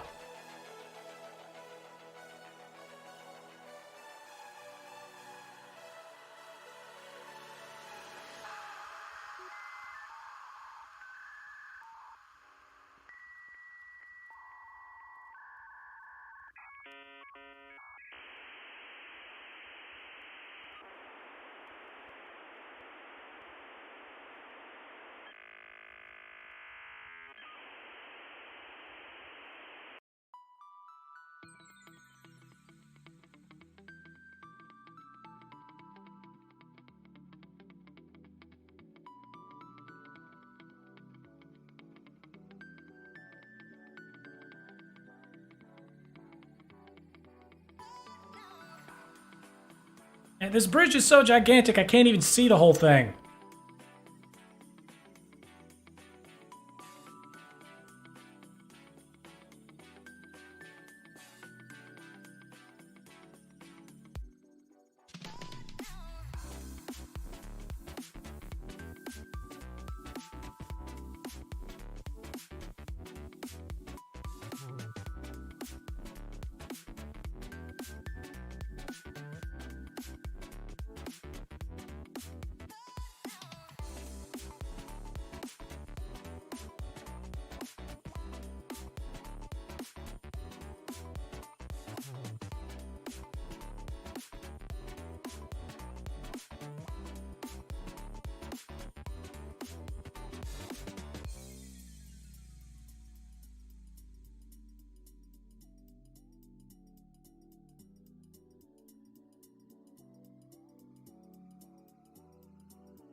This be a big bridge. Very large. Very large.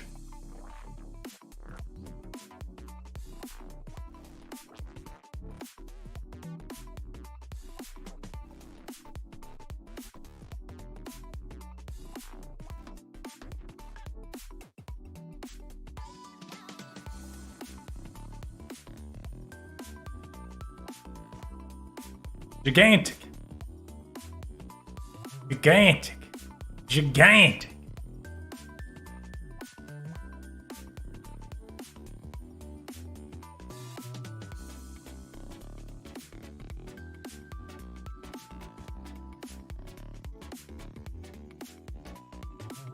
All right, we're almost back.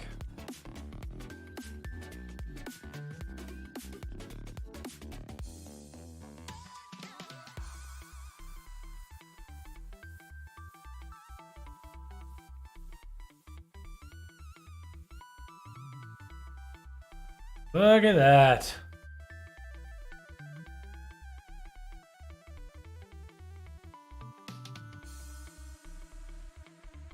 Let's go out to the 0 mark and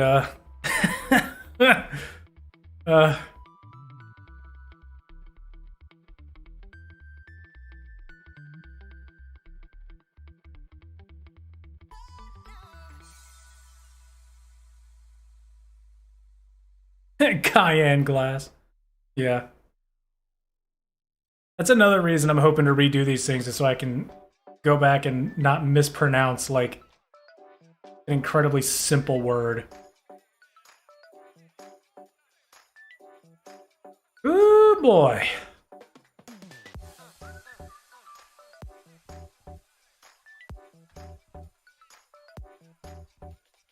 That should be the name of these streams, Building with Beanie.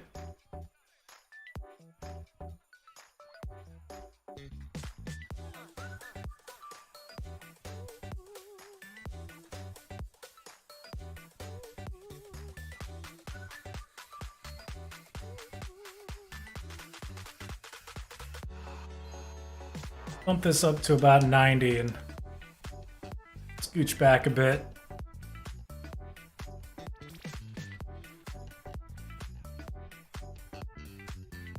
I doubt I'll be able to get all of it in the same, within the render distance. In the same frame, I mean to say. Oh, can we do it? Ah! There it is. Look at this thing! Oh my god! Ugh.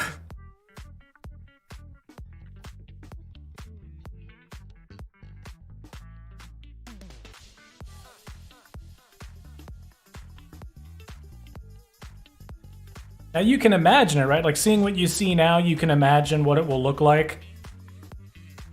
It's like, let your imagination paint the rest of the picture here, now that we've got the skeleton pretty much done.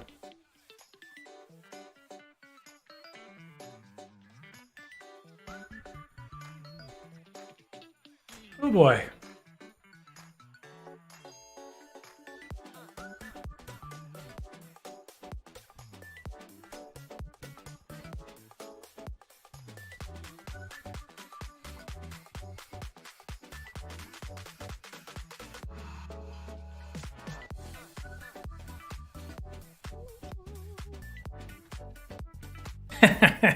I can see it.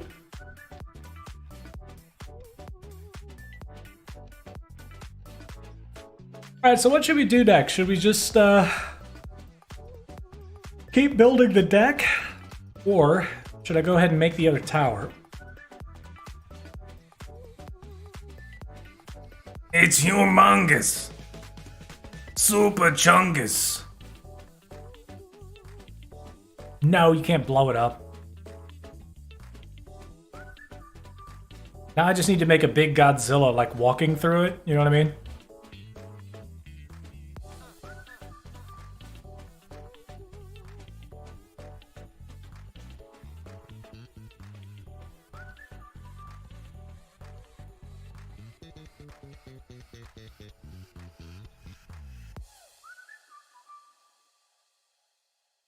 I want to see if I got the curvature right, so I kind of have to drop down a little bit.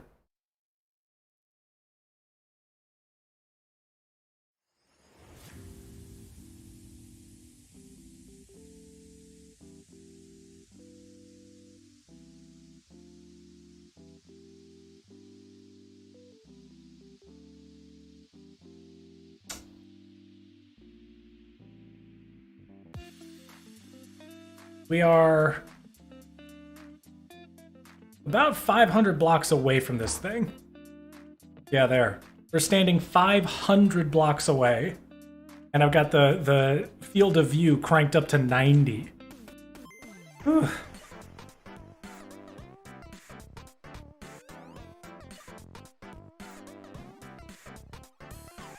What do we think of the curve? The flex of the deck, basically.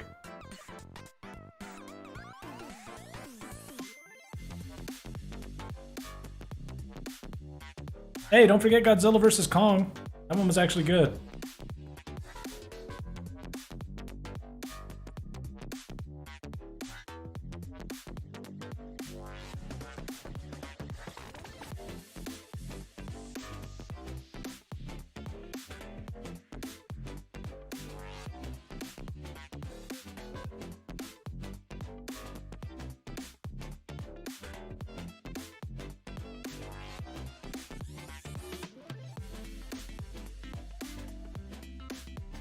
Yeah, I watched it on HBO Max.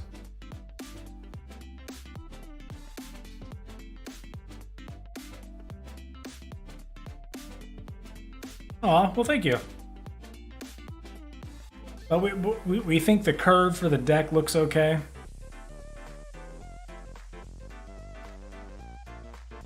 I think in terms of which one is like the best movie, I think 2014 is the best one. You felt like Godzilla was like just immense. It was definitely the best American on-screen depiction of Godzilla. As far as which movie I actually enjoyed the most, like just turn your brain off and watch a bunch of monsters punch each other, Godzilla vs. Kong. I had so much fun watching that dumbass movie. It was so stupid.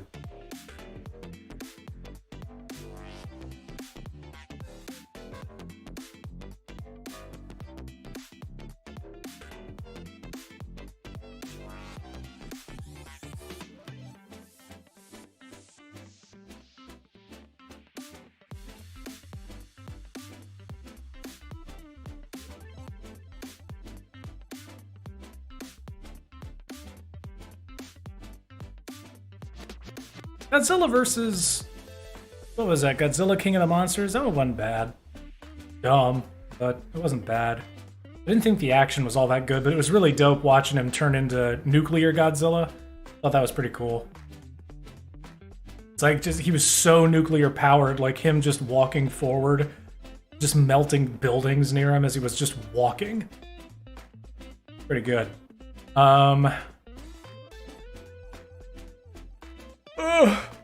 But yeah. Godzilla vs. Kong was the one I had the most fun in. Namely because like all of the human storylines were just completely pointless, and like it was like I feel like King Kong was technically the main character in that movie, which was really fun, and he didn't win. It's so important that he not win. Like it's flippin' Godzilla. He's the king of the monsters. You're not gonna beat him.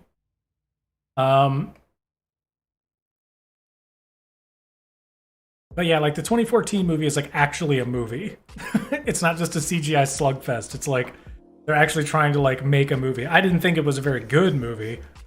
I was trying to say something about like insignificance and just despair, but like at the same time, like everything with Aaron Tyler Johnson was just so boring and so half-baked. I didn't care at all about the human characters, and they wanted us to so badly.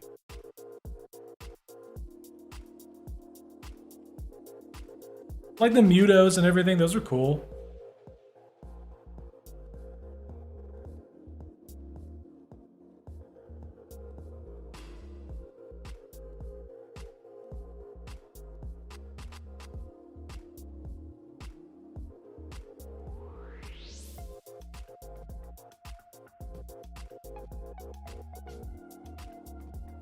Josh, you don't want me to tell you what my opinion is of the 1998 Godzilla movie.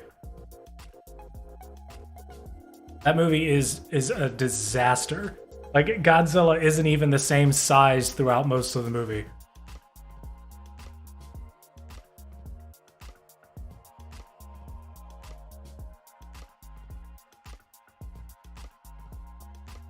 Like, Godzilla can walk down the street, and as he's walking down the street, all of the cars jump, but all of the people stay still. Like, it's so bizarre.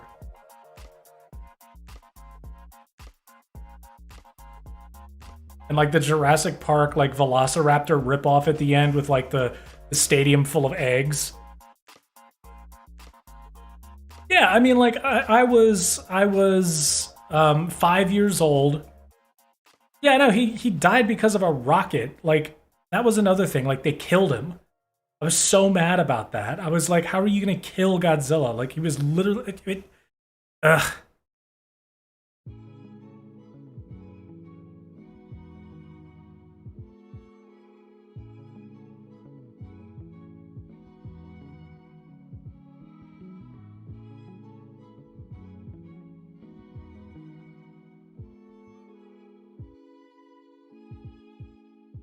Ooh, that's not good.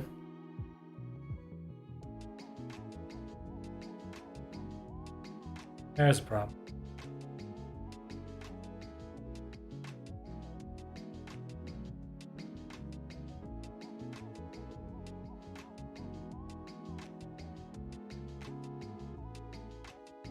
Lined up now.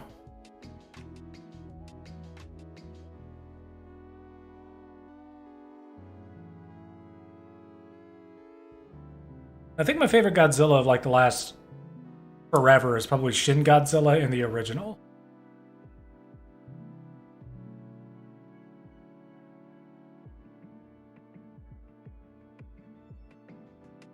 Even that, like, Godzilla Destroy All Monsters is also very good.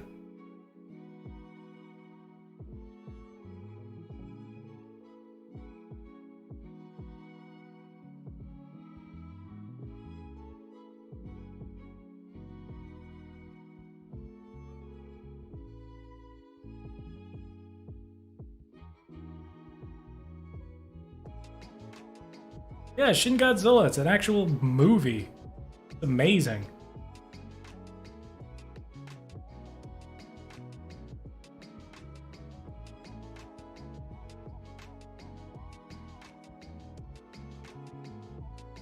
Like, Godzilla was always an allegory for calamity, and just like the original Godzilla was an allegory for the atomic bomb and the helplessness in the face of absolute destruction.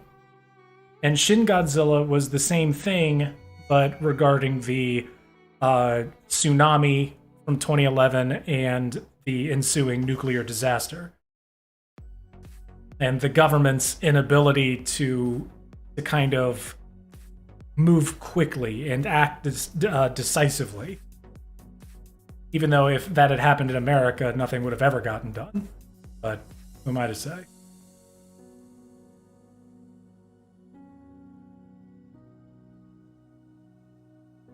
You'd probably like invade some other country if an earthquake blew up California or something.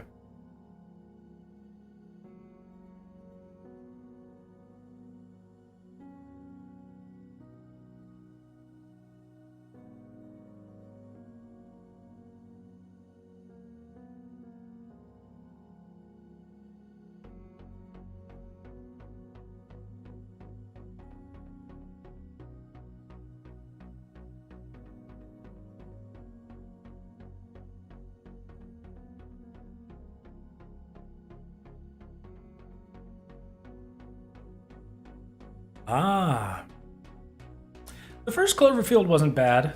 I feel like it was, after it came out, it was used more to sell Blu-rays than anything else, but yeah, it wasn't bad. I think it's the best of the Cloverfield movies. Cloverfield Paradox was trash.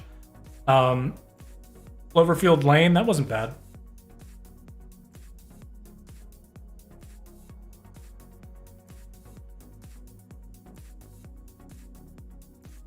But I mean, I like Mary Elizabeth Winstead. She's just good in everything.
King of the Monsters. Yeah. Yeah. Ugh.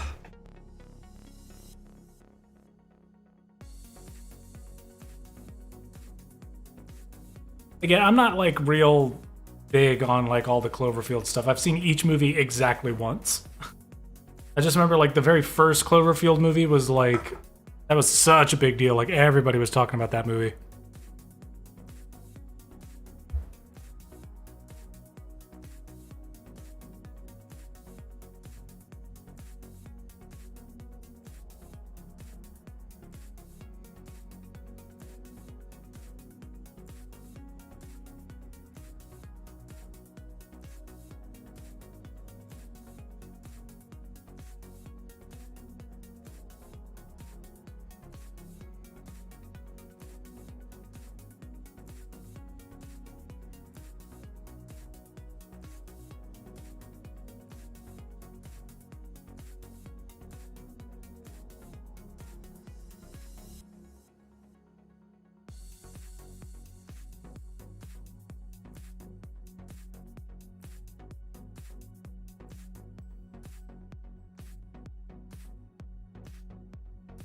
Ah!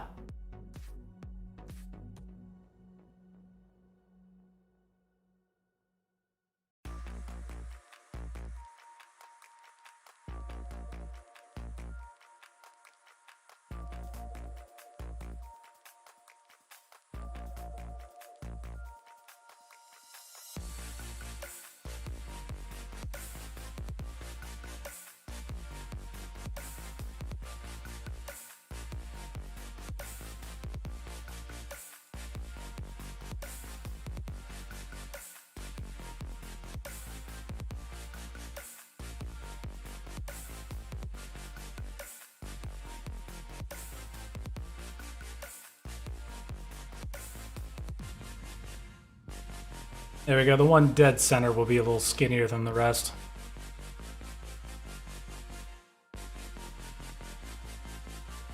It's nice to actually see like the scope of this thing finally.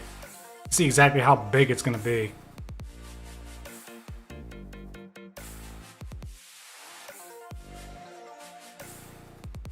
Hey, Thomas, good to see you. Sorry I didn't see you earlier.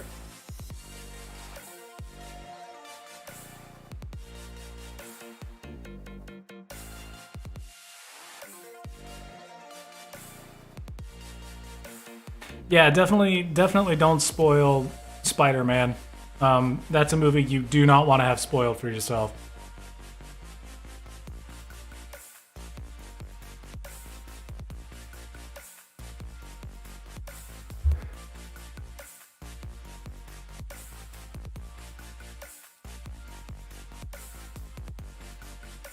Hey, it's no problem, Thomas. Good to have you back.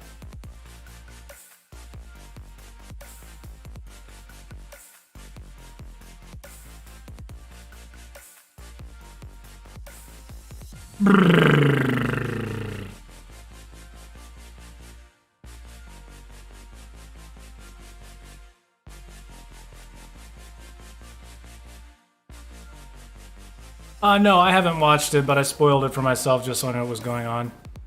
And I feel like I got the exact same level of enjoyment reading about it as I would have if I had gone and watched it. Which is one of my main criticisms of Marvel movies, is the fact that they're not even movies. Hey, Kyle, good to see ya. Look how big this thing is gonna be. So big!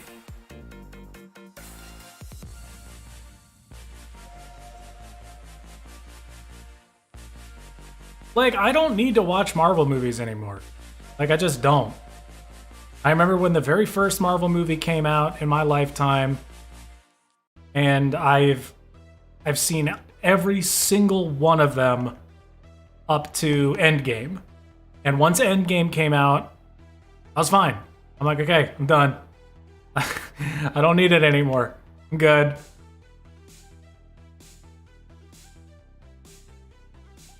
Like, Endgame just felt like the end for me. And I don't care anymore. Like, the Eternals, don't care. More Guardians of the Galaxy, don't care.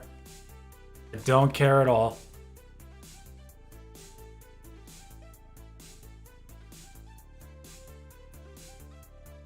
Oh, I loved Endgame. I thought it was great. Because it's done. It's over. Like, they're just going to do the same freaking thing every single time.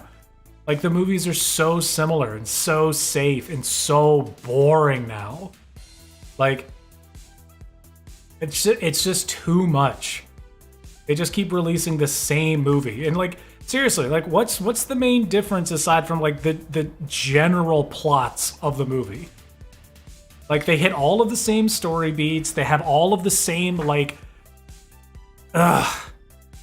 They're made by committee. They're meant to be safe. They're meant to be predictable. They're meant to be harmless, and all they do is set up the next movie. That's it. You've got just enough action to like hold your attention for like 2.5 hours, and then they just set up the next movie. They're just like, oh, this is what could happen. Tune in next time, and that's it. That's every single movie. Like, Infinity War and Endgame were the only movies in this entire damn franchise that felt like they accomplished something. And they did, and I'm done. I'm just like, okay, all right, cool. It ended.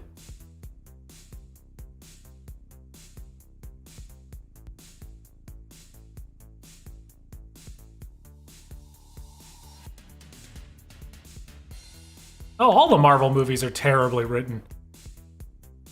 It's just nothing but a bunch of cliches. It's literally just like watching somebody play with their action figures in a sandbox. That's every Marvel movie. And I'm just like, okay, cool, I don't care anymore. Was it fun? Hell yeah, it was fun. Some of them are like genuinely good movies. But at the end of the day, it's like I've seen everything that this series could possibly give me, and I'm done.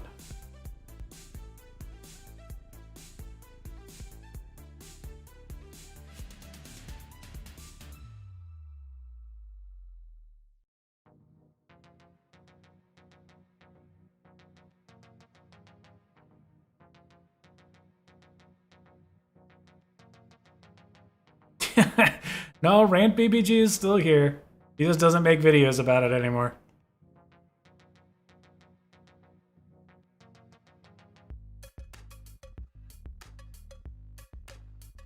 Like, it's not that I think they're bad movies. You know what I mean? Like, I don't think they're like awful.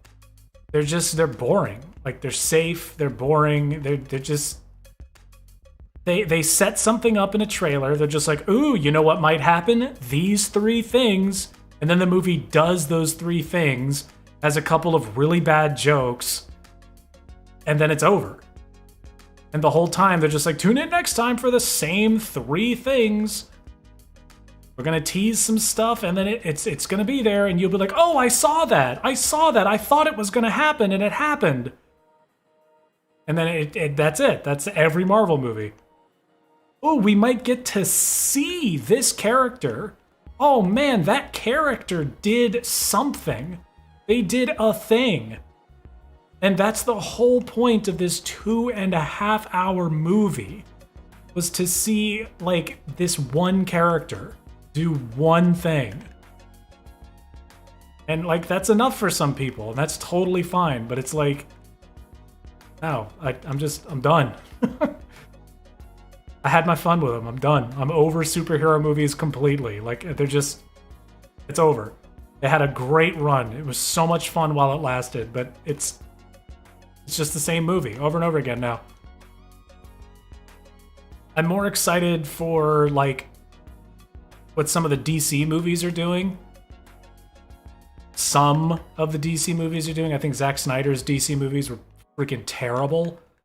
But I just like it when they do different things. Like things that are a bit more subversive, things that are a bit more unpredictable. I didn't really like Joker. Again, just predictable. Like if you've seen Taxi Driver and The King of Comedy, then you've seen the Joker. Or you've seen Joker, sorry. Did I get snow? I got some. It was just a couple days ago. Yeah, I thought the Snyder cut of Justice League was fun. I think it was a lot better than the Joss Whedon version. Batman vs Superman is one of the worst movies I've ever seen. Man of Steel, same thing. It's terrible. The first Wonder Woman was all right. I will never forgive that movie for being so stupid, though. Like, Diana Prince is apparently like Diana Prince in that movie knows like every single language, knows all of them. She speaks every language. And there's a point in the movie where they need to, like, it's established in the movie that she knows every language. Like, she speaks French, she speaks like, I think, like what, some kind of like Egyptian or something? I don't know. She speaks a bunch of different languages in the movie. And it's established that she speaks multiple languages and is fluent in them. Hi, welcome. Good to see you.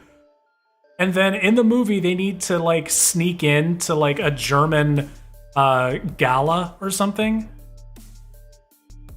And they tell her to stay back and not participate, even though she speaks fluent German, guaranteed. Because she speaks fluent French and Italian. Why wouldn't she speak German? But no, so how they infiltrate it, how they sneak in, is Chris Pine speaks English in a German accent. A bad German accent. But he speaks English because none of the Germans in the movie speak German. Nobody speaks a word of German in the movie. It's so stupid. It's hilarious, but it's so dumb.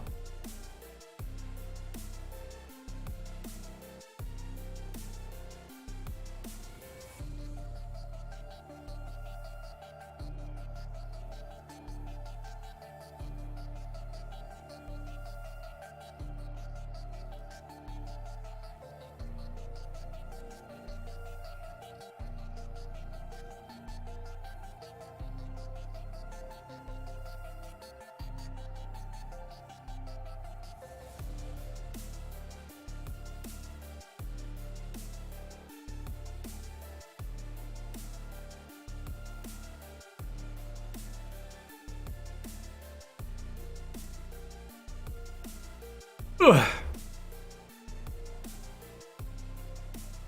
Anyways, yeah. Superhero movie rant over.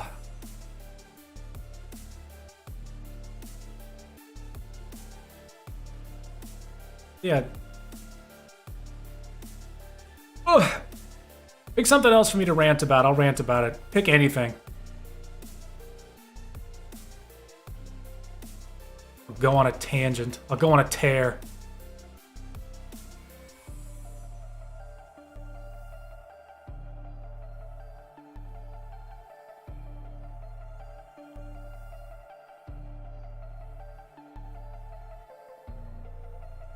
Yeah, the Germans do not speak German in the movie. It's a bunch of English actors with bad German accents. And like apparently the god of war Ares is controlling the Germans anyways. It's stupid.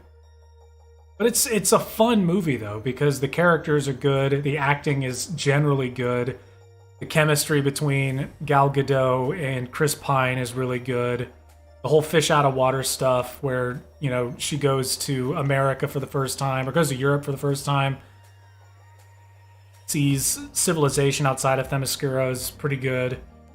Yeah.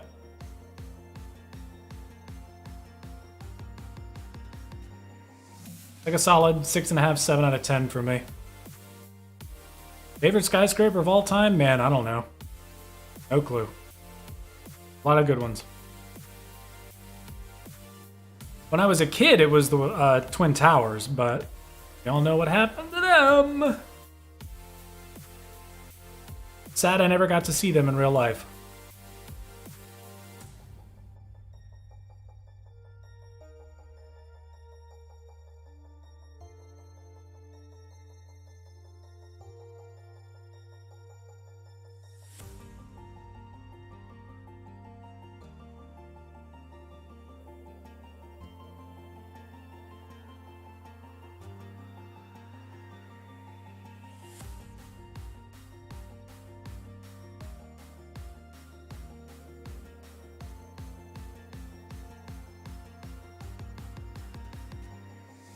Rant about Star Wars? Which one?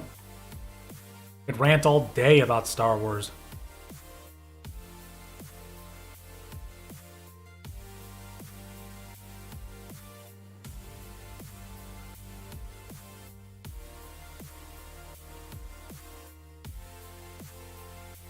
Oh, the Patronus Towers are really good.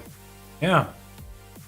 I remember when I first heard about those, it was like 90 something. It was around the time Princess Diana died. I remember reading a magazine. They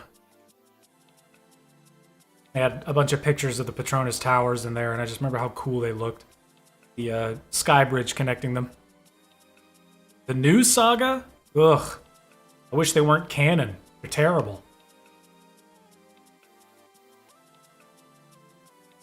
Worst one was the last one. God, it was awful.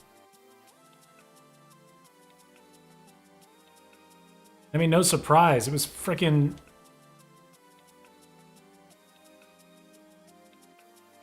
was written by the guy who wrote Batman vs. Superman. Like, of course it's terrible.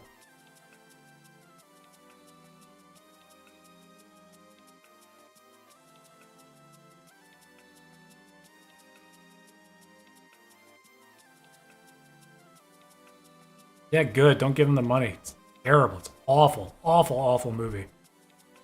Like, there are people out there that will spitefully say it's better than The Last Jedi, which is also a bad movie.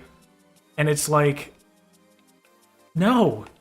Like, The Rise of Skywalker is trash. Like, it's awful. It's not at all worth seeing, and it's a terrible conclusion to the new trilogy. But... The problems with it can all be traced back to The Force Awakens. All of them. Like J.J. Abrams' whole mystery box writing style. They were screwed from the start. And The Last Jedi was like a sort of like antithesis piece about it. Rian Johnson was just like, oh, well, I'm just going to do what I want to do. Be, like, really spiteful about it.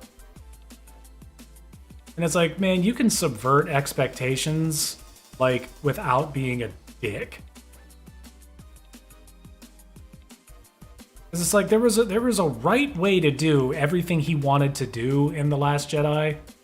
Like, how cool would it have been to see, like, a disillusioned, like, Luke Skywalker after his nephew and best pupil, like, destroys the entire Jedi Temple. Like, give that entire plot line room to breathe. Don't frame the entire movie. Like, conceptually, The Last Jedi just sucks. The whole movie takes place over, like, a single afternoon. And the whole reason it's set up like that is because, or the whole reason that you get that vibe that it's like, that it doesn't have any room to breathe is because everything anyone does in the movie happens in the context of this low-speed chase in space. Like, the whole plot, like, the driving force of the plot is this chase in space. And it's like, yeah, it'd be really cool to see a chase in a Star Wars movie like that, but the whole movie? Really? The whole thing?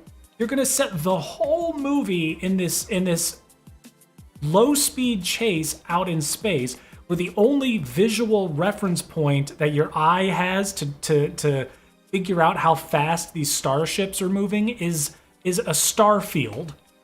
Literally just the stars behind them, which don't move because they're so far away. So it just looks like these ships are standing still. It's so visually boring and dull. And you have this framing device, so every time anyone does something interesting, it doesn't have any room to breathe because you still have this chase happening. It's like trying to run it's like, okay, here's an analogy. So you put something in the microwave, right? You're like, okay, I've got some Stouffer's lasagna, and I need to put this in the microwave for 10 minutes. So you put it in the microwave for 10 minutes, you turn on the timer, and it starts going. Now, 10 minutes is a long time for something to be in the microwave, and you feel like you're going to be waiting forever, and you're anticipating that delicious lasagna, but then someone says, okay, while you're waiting for that to cook in the microwave, read this entire novel full of all sorts of really interesting ideas and all sorts of quirks and locations and this entire narrative. Finish this entire book before the microwave goes off. And you're like, that's not possible. There's not enough time. Like, why are you doing this? Why can't I just read this novel on my own time and give it a chance to breathe? And it's like, no, you can't do that. Because for some reason, the movie just decided that it had a time constraint. Like, part of the movie they couldn't just have part of the movie be the chase and then have stuff happen. Like, where your characters go to sleep, it's a different day, it's a different week, it's a different month, whatever. Time passes. Have time pass. And then let the narrative beats in your movie sit and stew for a little bit. Not everything has to happen right now. So, like, conceptually, from the jump, from the beginning of the movie, The Last Jedi screws itself out of its storytelling potential. Because it's like, oh, well, I want all of this interesting stuff to happen, but it all has to happen within the course of a few hours because there's this spaceship chase going on that I won't allow to end or anything to operate around. So, like, Rey is on Pt.2 for literally, like, an afternoon. The sun sets once on this planet, and then she has to leave.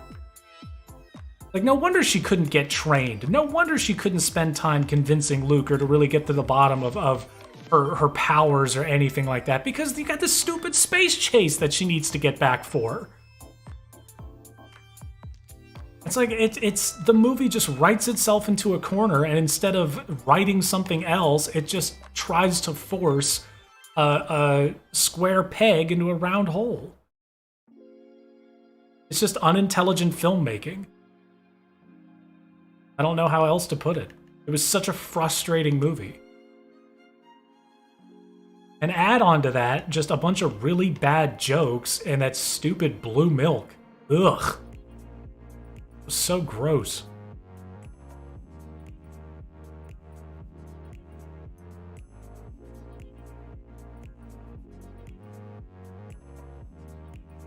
Like, you can be subversive without being spiteful, and you can let your movie breathe.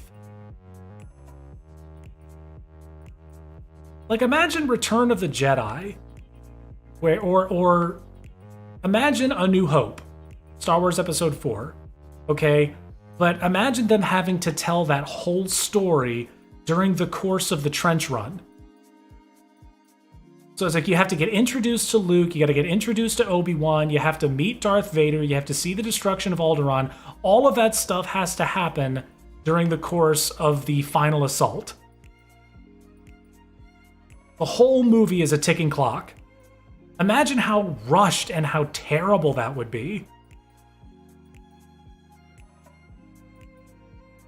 But no, like, the first Star Wars is a masterpiece. Like, the ticking clock thing only happens at the end after you establish the stakes.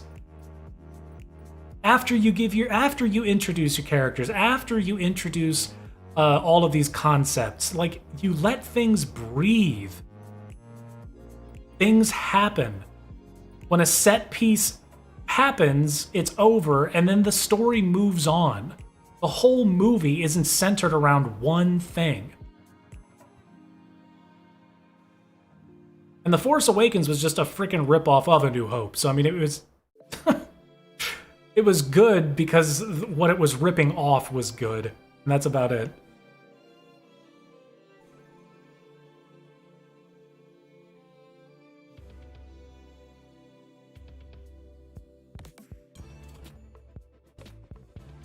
Horses on a Star Destroyer. That movie was so dumb. Oh, God, that was so dumb. Rise of Skywalker is one of the dumbest movies I've ever seen in my life. And I've seen some dumb movies. It's definitely the dumbest blockbuster I've seen. It's the worst out of all the Star Wars movies. Like, there are people that'll be like, oh, well, at least it was better than Clone Wars. It's like, no! Not at all! The Clone Wars, for all of its bad acting and bad dialogue, at least had a story.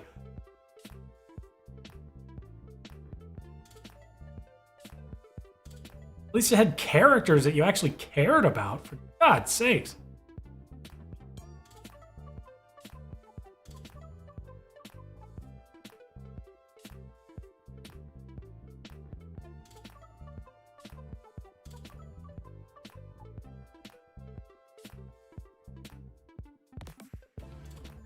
No, I'm fine that they killed Snoke. It's just, it didn't mean anything. Like, the reason that Rian Johnson killed off Snoke is because J.J. Abrams created this nothing character. Like, you're supposed to set up your bad guy for the trilogy in the first movie. And Rian Johnson, I think, did the right thing where he was like, well, Snoke isn't really the main bad guy. Kylo Ren is the main bad guy. Kylo Ren is the interesting character. Snoke is boring as hell. Who is Snoke? Who cares? He's just an Emperor ripoff. So I'm glad he killed him off, but it would have been nice if it meant something. You know? J.J. Abrams wasn't concerned with any of that crap. Not a bit.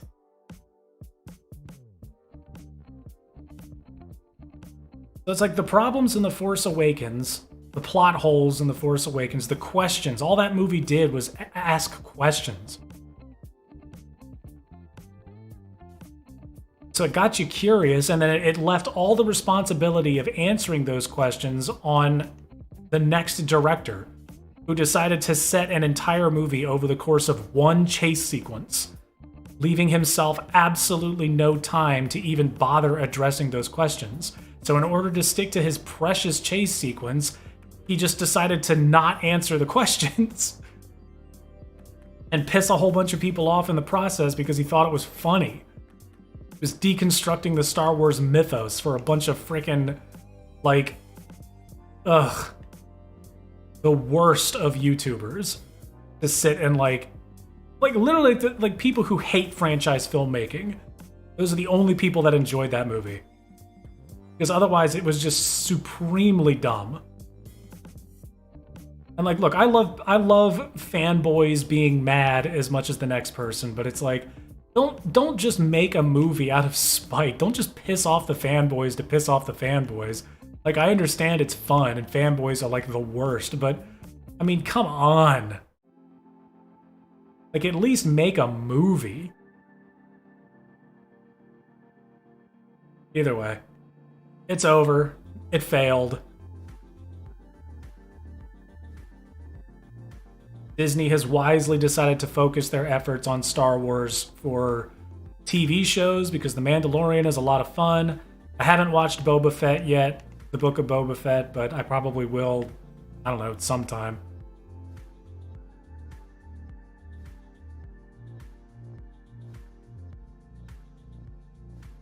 Josh, just because you haven't seen Star Wars doesn't mean that I'm not going to talk about it.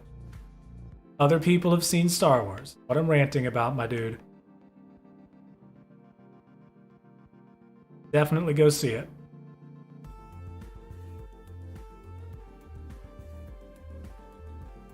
It's like, watch Star Wars. No. I'll tell you what, John, you're saving yourself a lot of trouble. Like, the best way to not get pissed off at how bad Star Wars is now is to just not watch it. Golden Gate rants.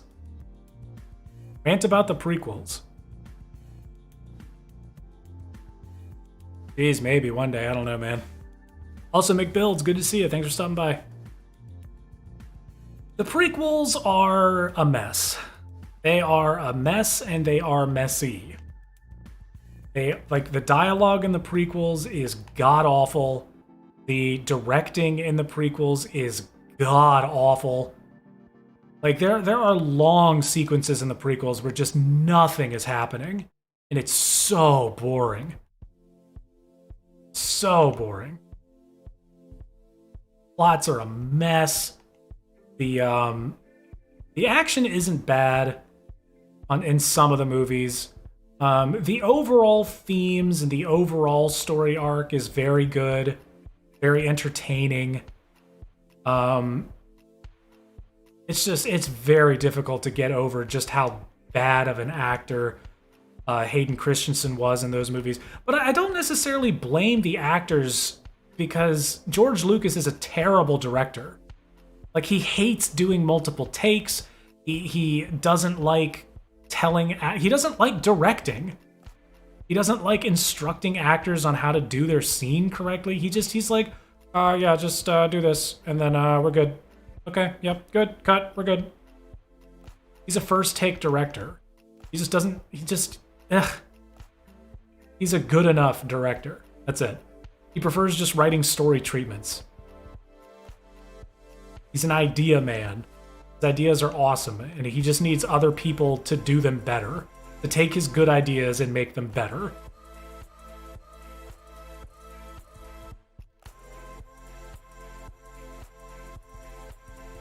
Which is why it's so unfortunate his good friend Steven Spielberg never made a Star Wars movie. I bet that would have been really fun.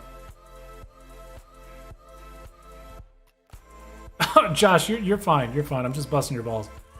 No, I mean, it's like, if I were to sit back and explain the entire Star Wars saga, like, holy cow, we'd be here for too long, and I just don't care enough about them anymore.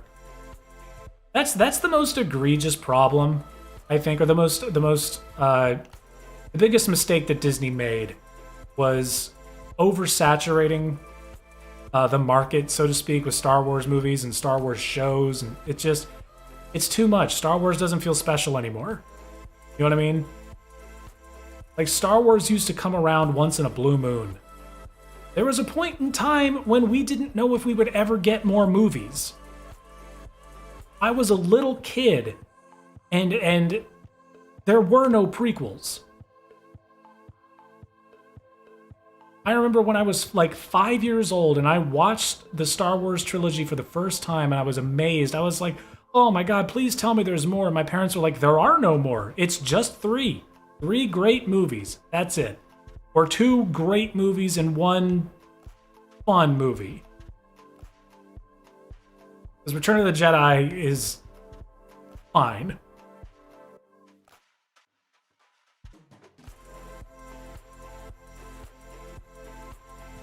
That's it. And you know, I'm 6 years old watching the Phantom Menace for the first time, and my dumb kid brain is like, "Oh, Star Wars lightsabers, awesome!" You know, like it had the best Lego sets. That was all I cared about.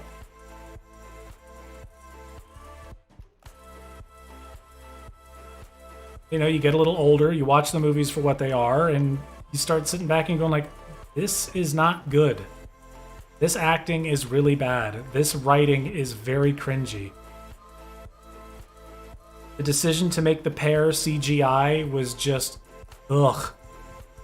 Those movies, like the effects in those movies have aged like milk.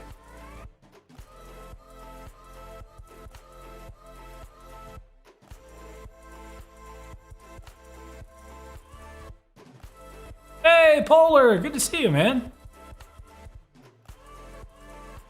Webcam is broken, or I don't know, my recording, or the OBS just doesn't like it. I'm having problems with the webcams. I don't know if it's a driver issue, software issue, I don't know. Easiest solution was to just not have the webcam plugged in. So, what are you gonna do? It sucks because it was working like a week ago when I installed it. You should have problems with the dialogue. All they do is translate it. The dialogue's still bad.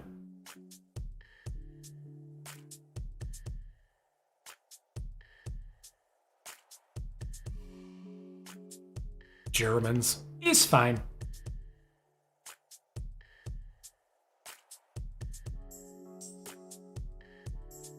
Is it clean? Is it organized? Okay, it's fine. We're good.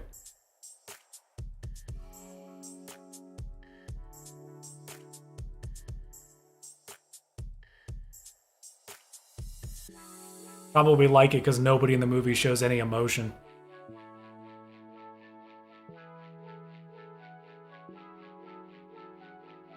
Oh, Germans are the best, absolutely, but so anal about everything.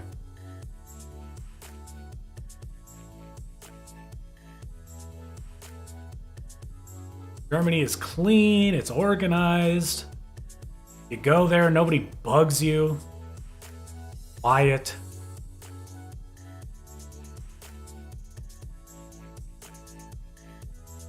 You have to recycle. Get fine. Most of the place is carbon neutral.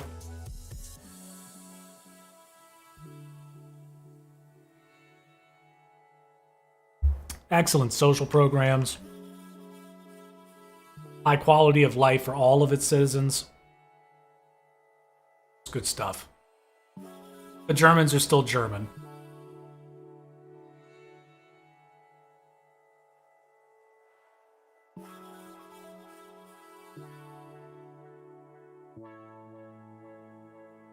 Yeah, dude.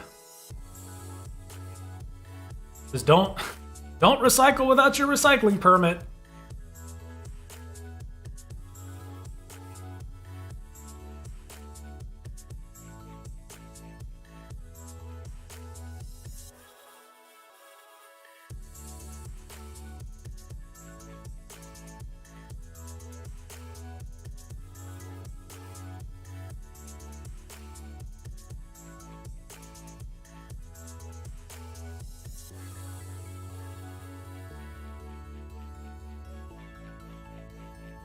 Yeah. It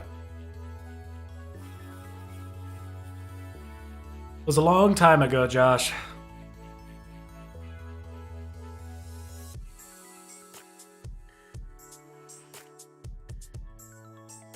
The Autobahn.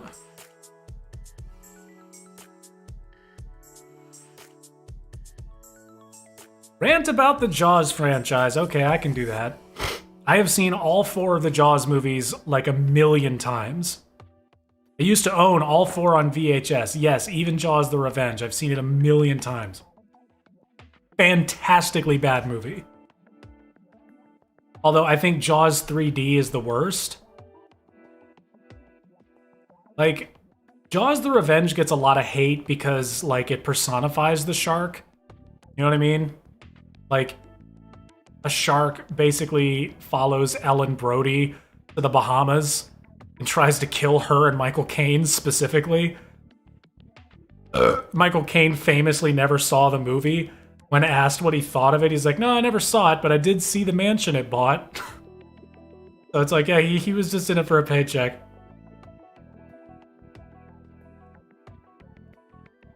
But no, Jaws 3D, I think, is the worst of the bunch.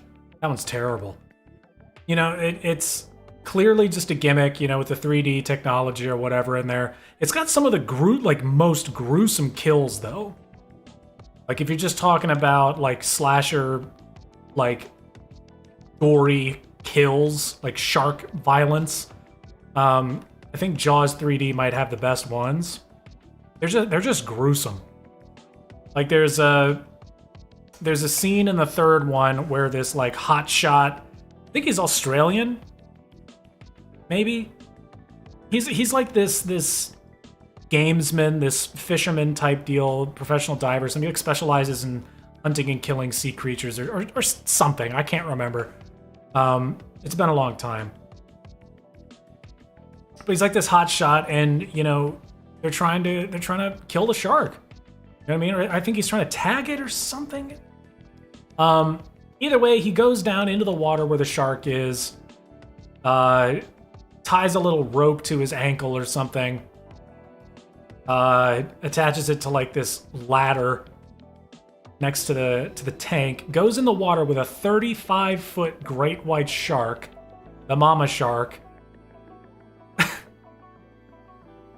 And they're like, he's like, I'm gonna go in there with grenades or something, and I'm gonna blow up the shark. Anyways, he winds up getting sucked into the shark's mouth, and like the camera is positioned like down into the shark's throat, looking out of the shark's mouth. It's a really weird camera angle. So like you're in the shark's throat looking out. So you have this view of the shark like opening and closing its mouth on this guy who's like desperately trying to get out of the mouth, but he's being crushed alive. And just the sound design and you know, just the idea of being in that situation, it's gruesome, absolutely gruesome. It is easily the most unapologetically brutal of all the Jaws movies. It's like in Jaws 1, like the only kill that you really see on screen is Quint. That's it. And it's gruesome, absolutely, but like you never really get the sense that the shark is doing anything other than just getting some food. You know what I mean? Like he grabs him, like swishes him around a little bit. Quint fights back, obviously, and he's in a lot of pain, and you hear that. But then the scene is over just as soon as it begins. Like in Jaws 3D, some of those death scenes are just protracted. Ooh. Rant about how convoluted the Imperial system is? Ugh. Don't even get me started. Ounces, fluid ounces. Inches. Feet. Yards. Miles. Like, none of it makes any sense. There is no making sense of it. It's just completely random, all of it.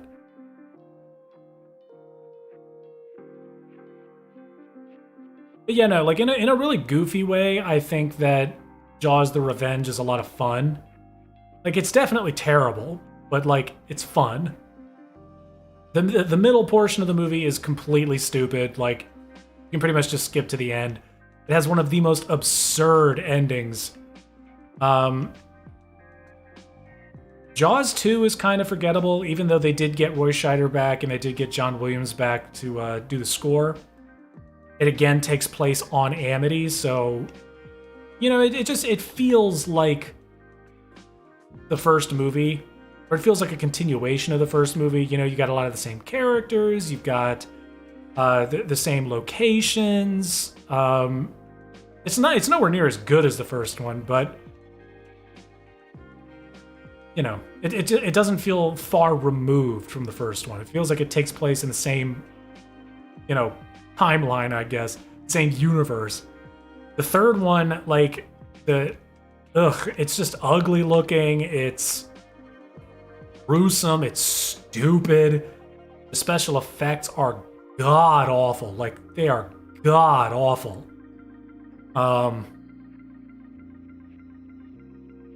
None of it makes any sense. It's bad. It's just terrible. Like, it's just terrible.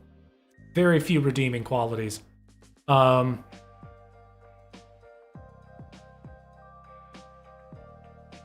Jaws the Revenge is goofy. It's goofy stupid. And that's better than, like, ugly stupid. You know what I mean?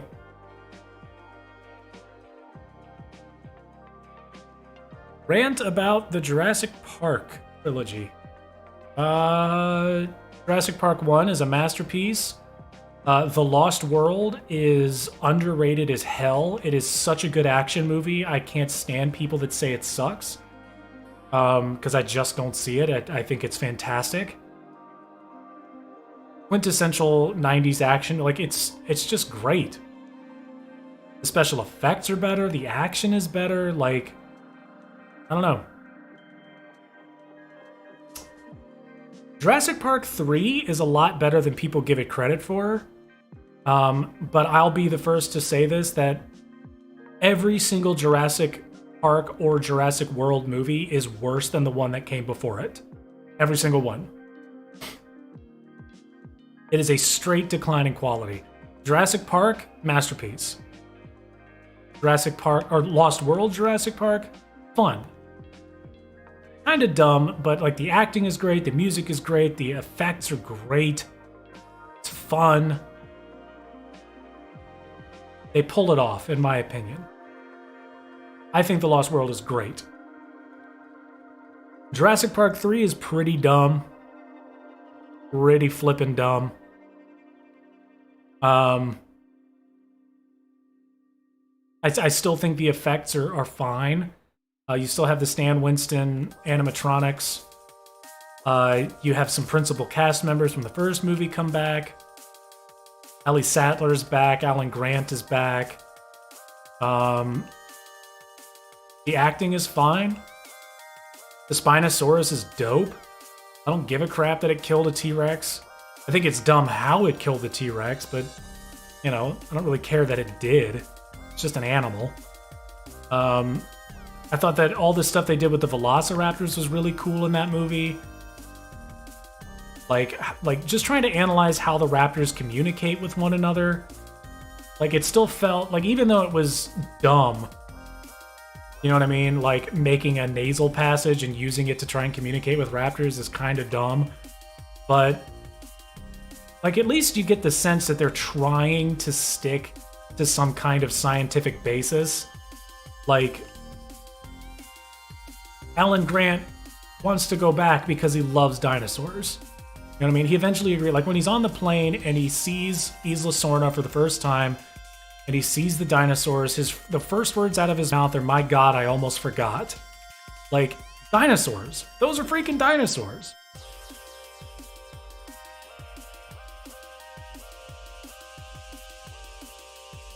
He's still a researcher. He still studies. Like, he's still... Like, the opening scene with him in the movie is him trying to promote his book about his findings on raptor species. And everybody keeps bothering him because all they want to do is talk about Jurassic Park. He's like, "God damn it, I am trying to make a living here as an archaeologist. Please, for the love of Christ, I want to talk about velociraptors." And he makes a point of saying that the animals at Jurassic Park were not scientifically accurate. They were genetically engineered theme park monsters. Those are his words. But there are still some scientific things that they do in the movie, like, you know, trying to analyze the cranium of a raptor, trying to understand how they communicate with one another, trying to understand pack dynamics. You know, like, they still care about the behaviors of the animals. Jurassic World, they don't give a damn. They don't give a damn about anything. The effects didn't look that great. Like, the CGI did not look that great back in 2015 when that movie came out. The acting is bad. The main premise is fun. I like the idea that they finally got Jurassic World off the ground, but Colin Trevorrow couldn't act it or couldn't direct his way out of a goddamn paper bag.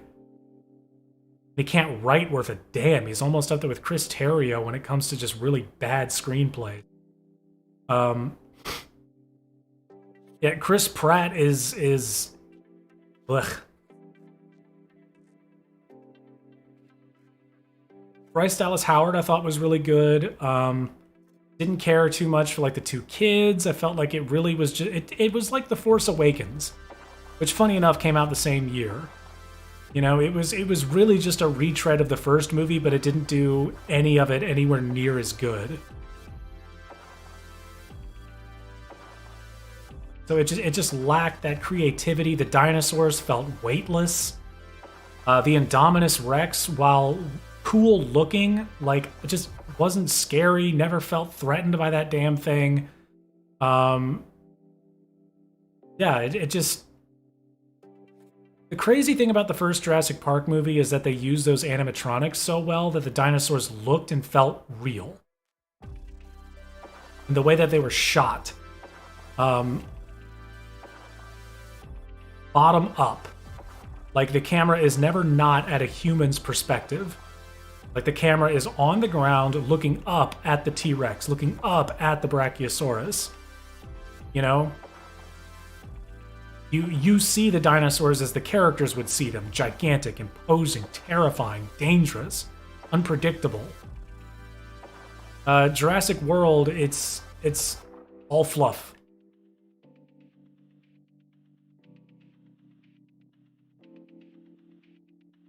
Like, it doesn't care about its dinosaurs any more than it can just throw them together and have them fight one another. That's it. It doesn't treat them like animals. It doesn't care.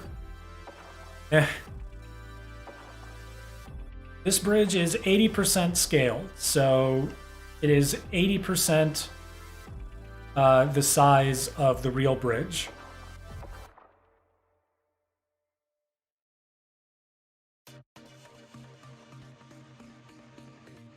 Now, Jurassic World, I felt, was just incredibly boring and at times just stupid. Like, the idea of using dinosaurs in, like, a military capacity is just beyond laughable. Like, it's so stupid. Like, it would be like someone saying, like, oh, well, why don't we just train lions and cheetahs to fight on the battlefield? And, like, they try to explain that, and that's an idea that Colin Trevorrow will not give up on. Like, he wants so badly for that, like, dinosaurs in the military idea to just keep going. And he keeps reiterating in the movies how bad that idea is. And it's like, yeah, it's so bad that no person in their right mind would ever think that. Yeah, speaking of Fallen Kingdom, in Fallen Kingdom, the main bad guy, that assistant or whatever to John Hammond's long-lost partner, stupid, he makes this comment about how they used to use elephants in the military back in ancient times. And it's like, yeah, well, we aren't in ancient times anymore, you dumb jackass. Like, like, don't say, oh, well, they used to use elephants back in the day. It's like, we still have elephants. If that's your justification, just use elephants again. You dumb son of a bitch. Like, the fact that they rigged up the Indoraptor to, like, you have a gun and you press a button by the trigger, by the trigger well that sets off a little laser pointer, and that the Indoraptor will attack whatever that laser pointer is pointing at. You know what else is pointing? The gun. Just pull the trigger. It's so stupid. It is so stupid. But it got the dinosaurs to the mainland, and I can't tell you how, like, that was the best decision this franchise made, was to get off those stupid islands, to focus on what it would be like for the dinosaurs to be, like, again, like, just on the mainland. It's such an interesting idea. And I don't have any faith that they'll be creative with it. I feel like it's just going to be schlocky garbage, but it's going to be different finally. And Fallen Kingdom was pretty different to an extent. Like it felt a lot like a Lost World ripoff until the island blew up. And then the rest of the movie took place in a house. And I think it is horrendously stupid that all of the dinosaurs on that island that they managed to take off just fit in one house's basement. Like, it's just so stupid. It's like they treat the audience like they're just idiots. But the dinosaurs get out. And I'm happy about that. Because if you aren't just going to let the dinosaurs die, set them free and let them run amok. I think that would be a lot of fun to watch.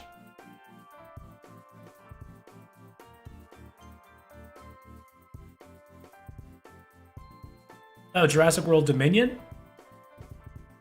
I mean, that'll probably be fun. Like I said, like it's going to take place on the mainland. You know, we're finally off those godforsaken islands. Although I do watch Camp Cretaceous, and they're still on the islands. They're on like Site C or whatever. They're dealing with Manticore, which is not going to be the bad guy in Dominion.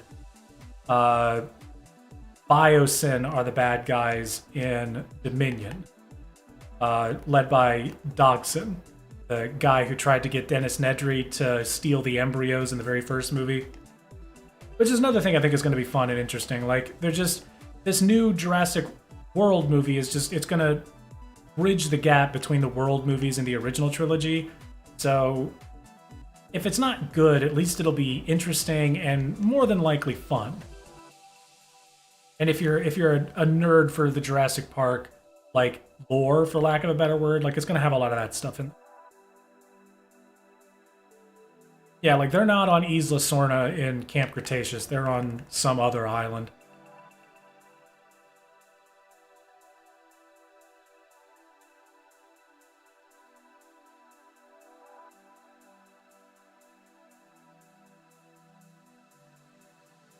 Yeah, bro, we're just ranting about stuff. What else is there to talk about?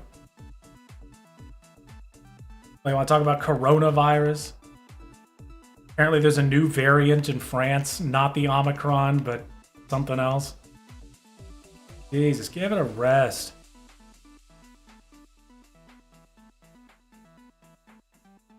Like, I feel like COVID is just doing it for the attention at this point. Like, just get a TikTok and try to be famous that way. Stop bothering everybody.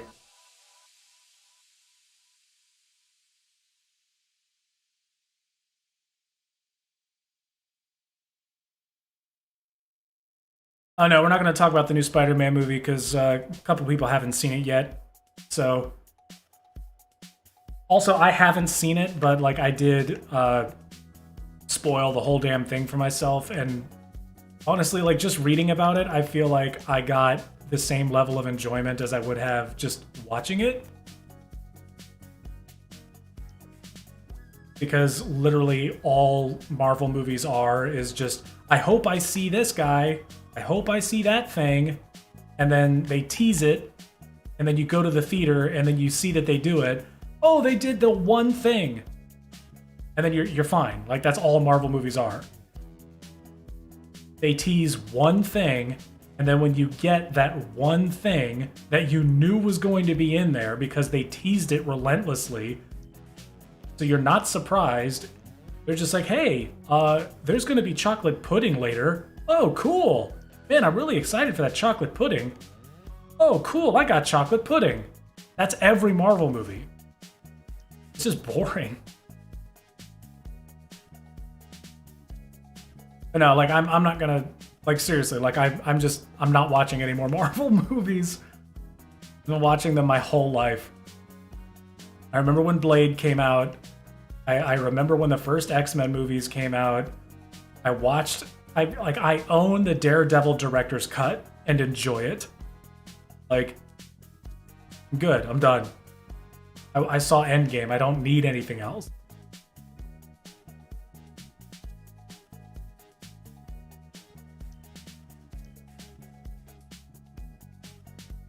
Video games, on the other hand, I will definitely play those. Being Spider-Man is so much better than wondering whether or not you'll get, 3 Spider-Man in your movie. Is Toby gonna be there? Is Andrew Garfield gonna be there? It's like, if you who cares? Like, yeah, I mean, it's like a fun idea, but it's like, just take a picture of all 3 of them standing together and you get the same damn feeling. It's like, oh, wow, look, they're all there. And it's like, okay, cool. Now what?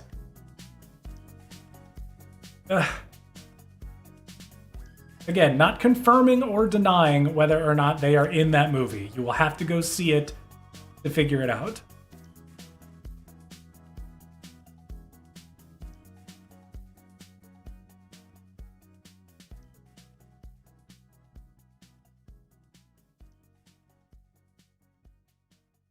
I mean, it's just like, oh, wow, do you remember Doc Ock?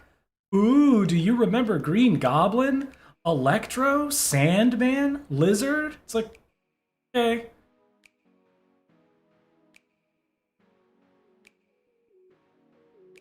Like, okay, cool, whatever. Like, yes, I remember these things. I don't need to be reminded of them. Rant about Rockstar Games, which one? Want me to rant about how terrible, what was it? It wasn't Santa Monica Studio. It was, oh man. Whoever made LA Noire, Rockstar put such strict, what is it? Timelines or deadlines on the studio that made LA Noire that it bankrupted that studio and they had to shutter it after they pretty much revolutionized facial technology. Oh, the new GTA trilogy? It's not a new GTA trilogy. I mean, it's just the old games, but AI upscaled. Long story short, they said they weren't going to use AI to remaster it. You can tell they definitely used AI to remaster it. Hey, Slush. And it looks terrible. Just go play the original games. They're still out there. Go play them. Compatibility's shot, but I mean, go play them. You can run Grand Theft Auto San Andreas in compatibility mode for Windows XP. So the game is like $3.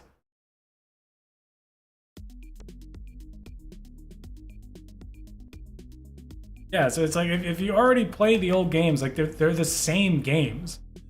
They're just a remaster using AI, and terribly at that.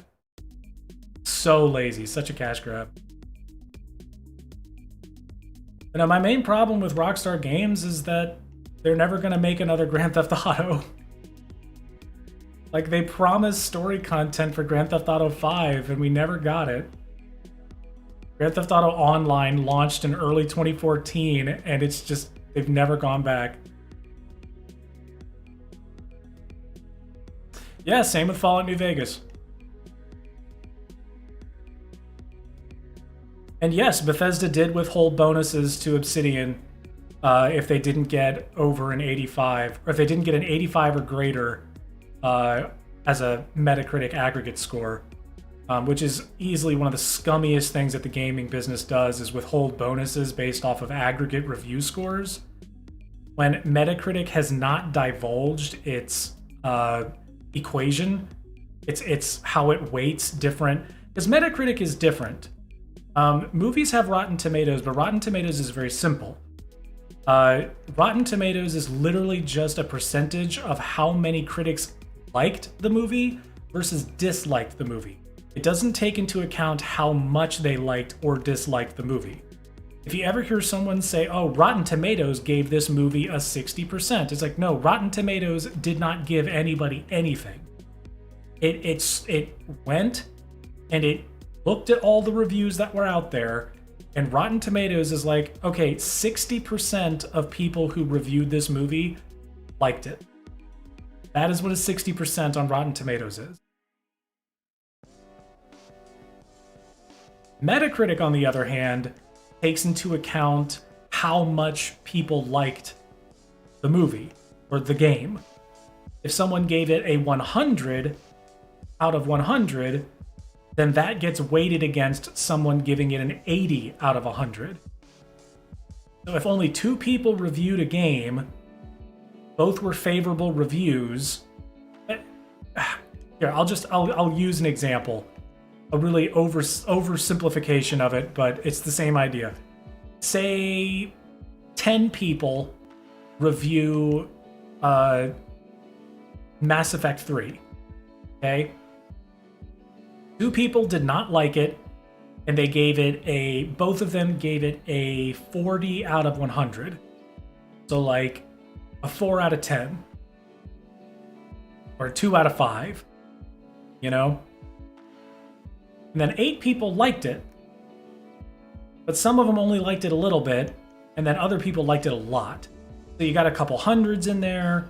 So you got like 200s, you've got 2 80s, and then you've got 2 60s. You know what I mean? And then, throw in a 75 and another 75 just for good measure. I think that rounds out to 10. So like on Metacritic, it'll be weighted against all of that, so it'll probably be around like 80 something. Mid 70s or 80. But on Rotten Tomatoes, it will be an 80 because 8 people liked it and then only 2 people didn't like it. So you can have 8 people give it a 100% and then 2 people give it like a 50%. And Metacritic will give you a totally different number because it's based off of what people scored it.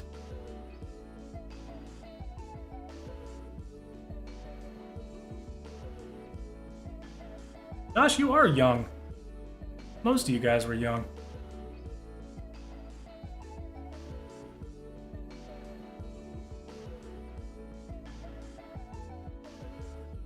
But yeah, that's what sucks about what is it, Fallout New Vegas and all that crap.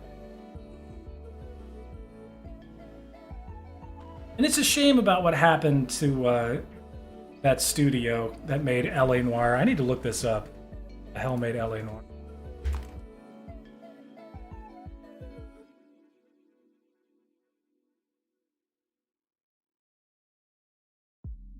Team Bondi, or Team Bondi. Pretty good studio. They made an amazing game. They invented technology for it. They worked themselves to the bone to get that game out in time. And it bankrupted them. Rockstar didn't keep them afloat. Some people refer to that as the cost of business, but, I still think it's pretty scummy. And that's unfortunate, too, because it is a really good game. Good game. Opinion on the metaverse? Creepy, weird, and unnecessary. It's going to fail. It's going to fail so hard. It's got a dumb name. It's got a dumb premise. It has the weirdest, most unlikable, uncharismatic spokesperson in Mark Zuckerberg. Ugh. That's the thing about VR, okay? Like, you can push it as much as you want, but the overwhelming majority of people are like, oh, that's cool, and that's it. It is not viewed as essential by anybody. Anime is amazing. There are plenty of good ones out there. Some of the older ones are better than any of these newer ones could ever hope to be. I grew up with Yu Yu Hakusho, Inuyasha, Rurouni Kenshin, Cowboy Bebop, Samurai Champloo. Oh, gracious. Lupin the Third, Ghost in the Shell, the original Full Metal Alchemist, one with the great beginning and the terrible ending that they fixed in Brotherhood. Lord, just so many great ones. Ah, yes, Neon Genesis Evangelion. Absolutely, that was great. The early couple of Mobile Suit Gundam series, Robotech, a bunch of stuff. Are really good.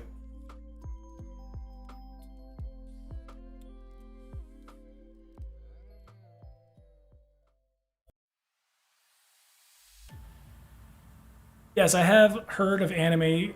I have heard of Sword Art Online. No, I do not watch it. Uh, I don't. I haven't seen Death Note. I haven't seen Naruto. Any of that crap. Which I noticed some people like Naruto's been around forever. Like, yeah, it was around when I was a kid too, but it's no. Like Naruto replaced Dragon Ball Z. It replaced Dragon Ball Z's place in like the pop culture pantheon.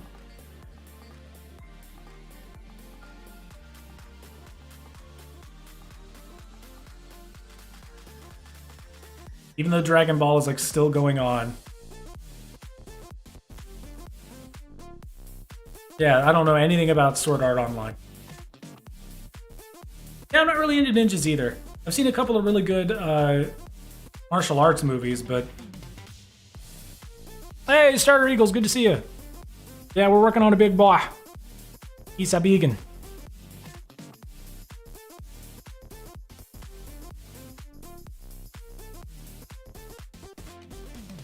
Just getting the outline for the deck down.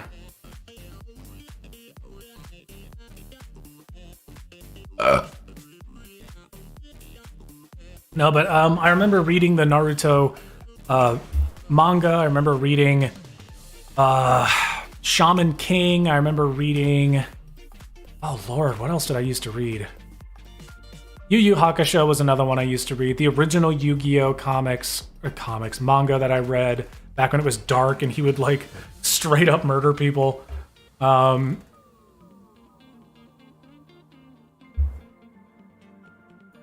Dragon Ball Z, Dragon Ball. Man, hard to remember. There were a bunch. Okay, so I know it's probably still around, but back in the day, like you either bought the giant compilations at the bookstores, or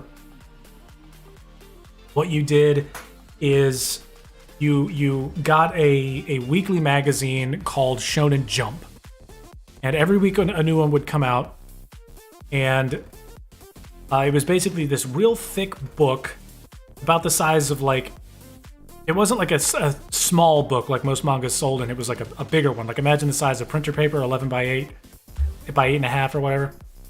So it was this big, thick book with like 100 some odd pages, and it was like the manga, but it was like large print. So the images were like really big, really crisp. It was the best. The absolute best. And it had like the latest issue of all of the popular ongoing series would be compiled into Shonen Jump. And it was the best. And I had like 1 through... Holy cow.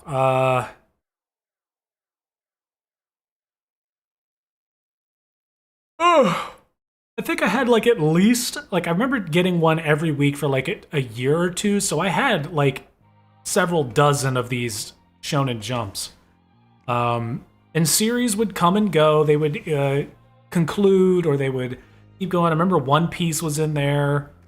Man, it's just hard to remember. They're old. I used to still have them, but, you know, I got rid of those things, Jesus, when I got into high school. It was a long time ago.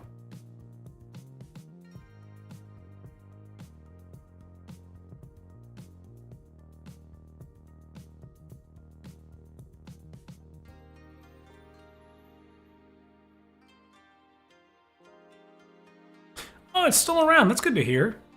It was kind of like Now That's What I Call Music, you know? Like, I remember getting Now That's What I Call Music 2 and 3, and, like, I don't know what they're on now, like 600. Hey, I'm good. It's, blech. Glad to hear that, Daniel. Wow, that's good, Adrian. Cool. Now let's see what comics were. Let's see what series were back in the original Shonen Jumps.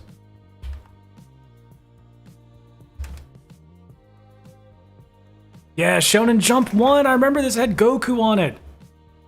It was like, it started off like right at the conclusion of the, yeah, Yu Yu Hakusho. Oh, man. And Sandland. I remember that.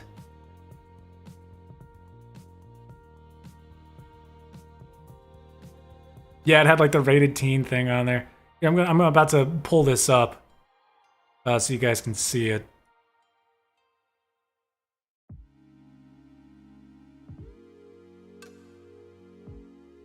Right here. This is what it used to look like. I used to have this. Yeah. Oh man, I remember Sandland. Oh man, these are the best. Yeah, they had like interviews and stuff.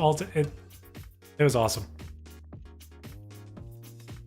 Dams was the good old days.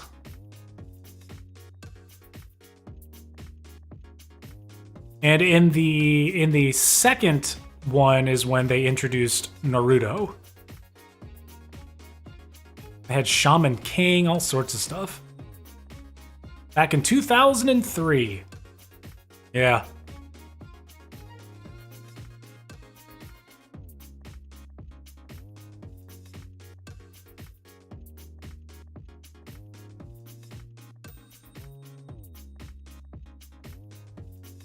I'm right now. I'm just going through and I'm looking at the covers of all of this stuff I used to have, and I'm just, the feels.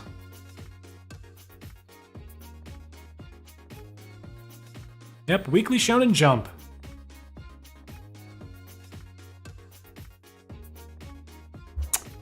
Ah, it was great.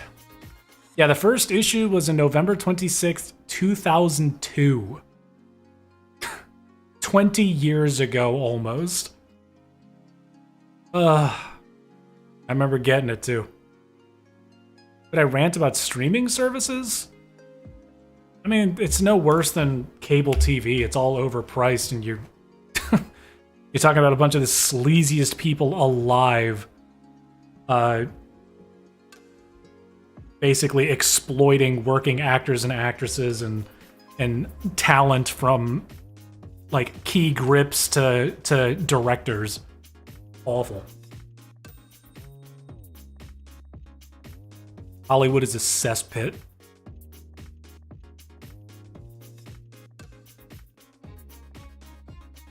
I mean, Josh, everybody in here is probably around your age. 2000s babies.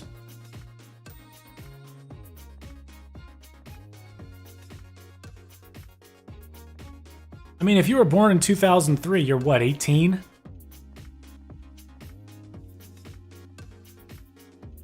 Going on 19, something like that? Not like you're young. I was just born in 1993. I was a 90s baby.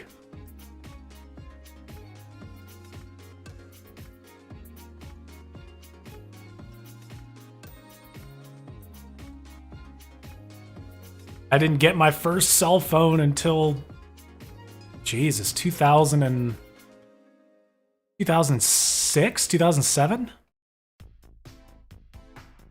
think it was 2006. It was just this, like, cell phones, like, the biggest rage was like, oh, it had to have a keyboard, a full keyboard.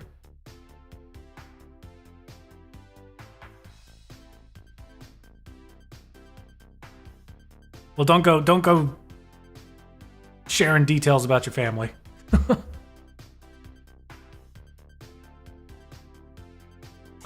I will be 29 this February. It is a weird feeling. And later this year, we will pass the 4-year anniversary of Black Beanie Gaming. How crazy is that?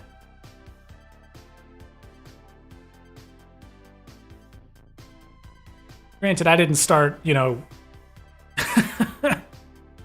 Aw, bye, Naval. It was good to see you, man.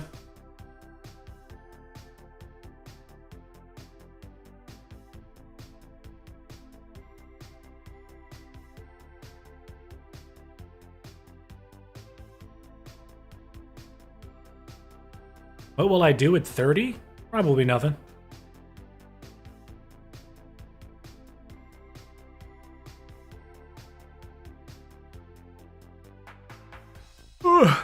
Yeah, Josh, you've been here the whole damn time.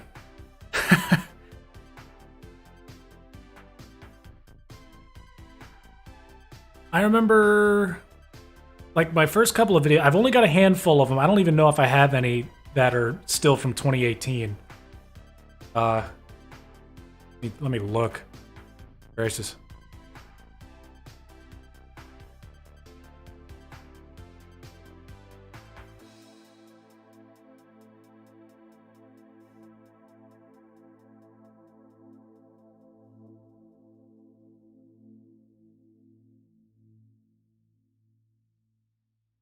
Yeah, okay, so it says the first video I have is Fallout 76 has failed. Back when I was trying to do, like, some kind of reporting crap or whatever. What was that? When did it? Yeah, November 30th, 2018. That was not my first video, believe it or not. I've deleted my very first videos.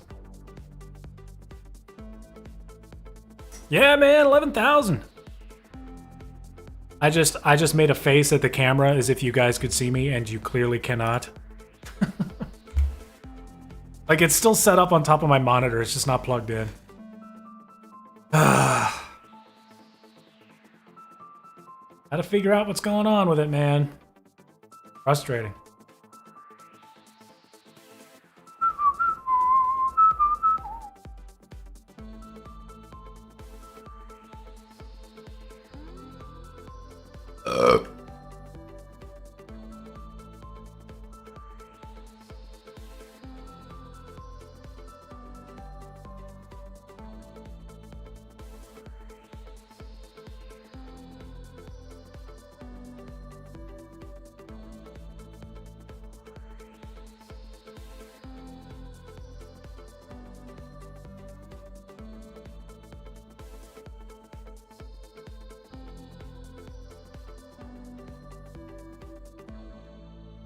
Yeah. I feel like the majority of people that are on this channel now are here because of that. The only reason that this channel even got any momentum to begin with, not that it was that much at all, but like the only reason that the first couple of people got here probably was for the Empire State Building. Yeah, Josh, I feel like you've been here for a very long time. Like, OGest of the OGs.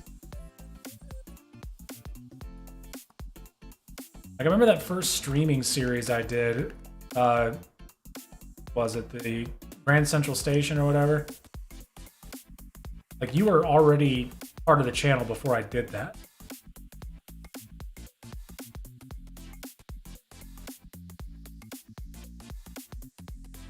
Look at us now, still going strong. Yeah, Grand Central Station. Oh, we got so many good people in here. Ugh.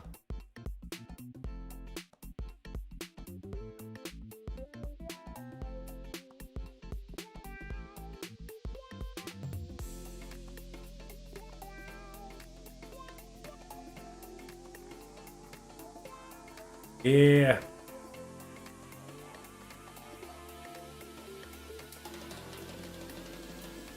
Of course, my private YouTube channel was my very first subscriber.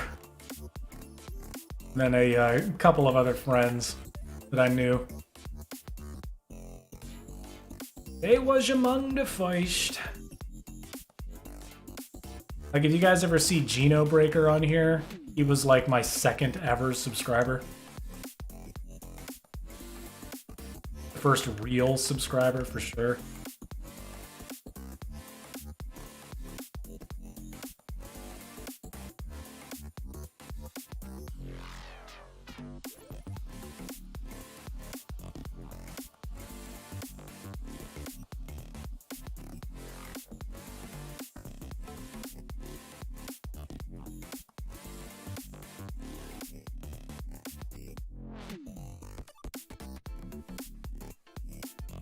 Yeah, that's crazy, man.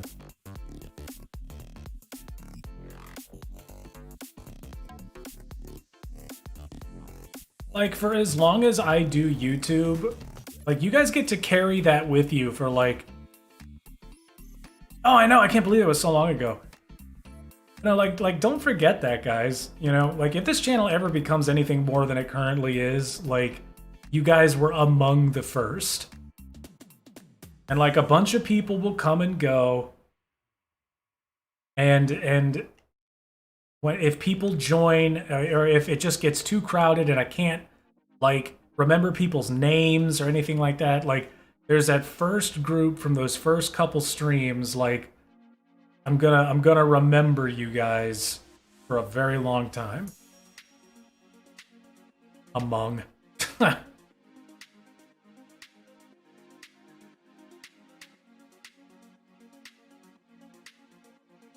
Slush, Steel, Polar, Josh, Thomas.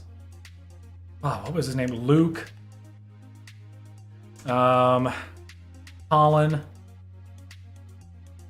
Colin was Dyslexic Lad, I think. It was really early on.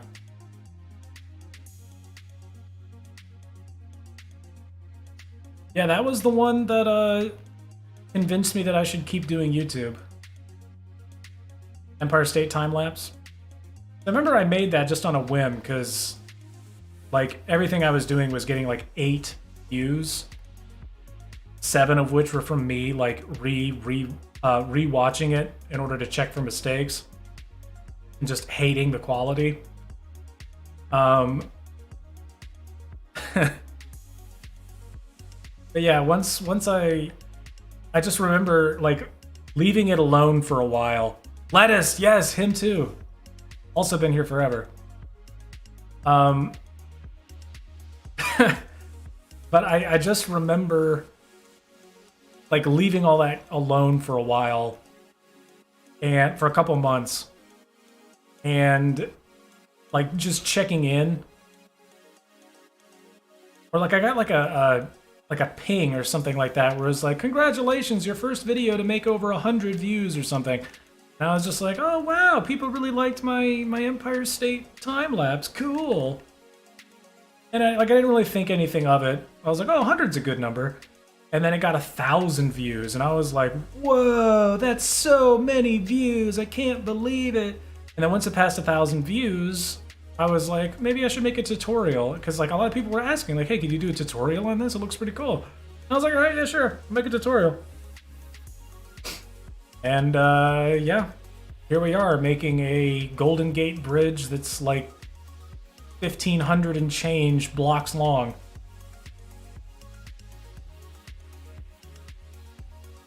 Yeah, man.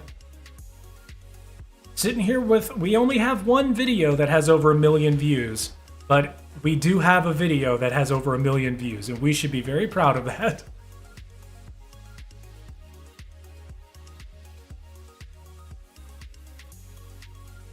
I really like the Burj Al Arab. Like, for a long time, I was like, I don't really know if I want to do that one. There's so many other buildings I'd rather do.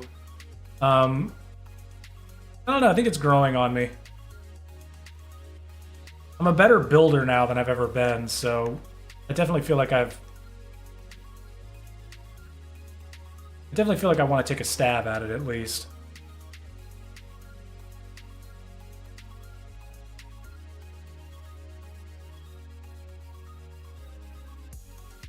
Aw, thank you, Josh.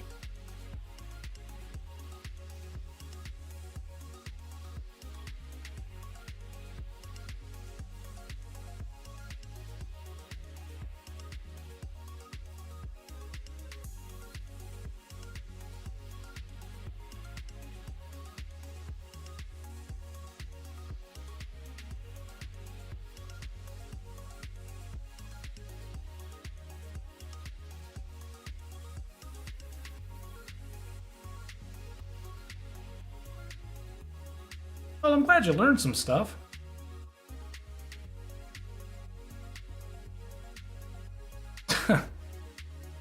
Soon you will be the master.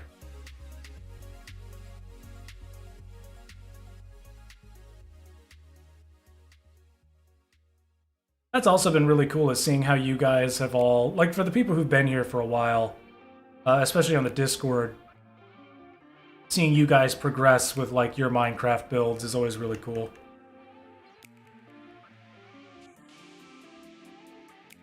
Look, it's not easy, you know?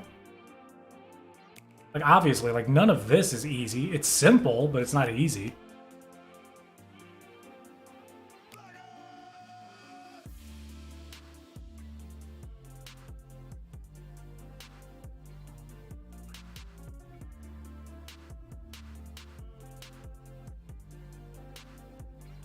Well, that's why we're here.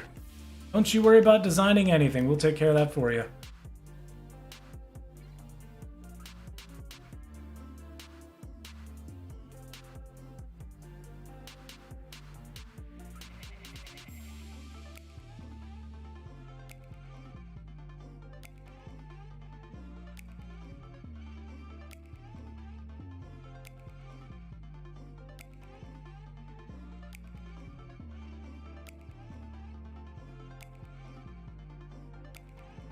Ugh.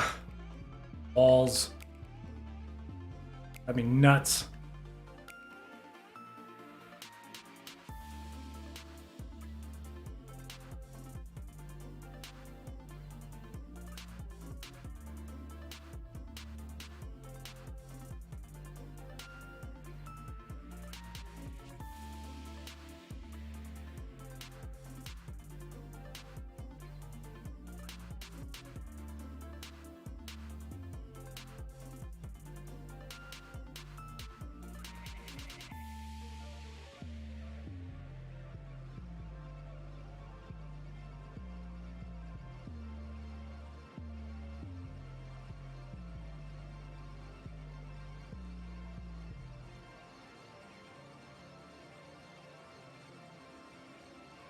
Dude, it feels pretty good.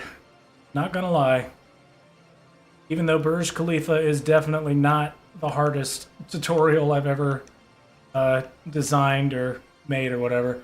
I had a couple people, and it's just a very handful of people, kind of claim ownership over that design for the Burj Khalifa. It was kind of irritating at the time, but, you know, it's really no big deal. But,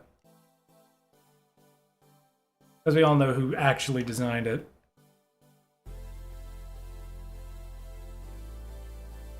And it's not like they're doing it in any way where they could, like, feasibly take credit for it. They would post pictures of my Burj Khalifa in, like, forums and stuff, and be like, hey, look what I just made. Everyone's like, wow, that looks so cool. Did you design that? And they're like, yeah, I did.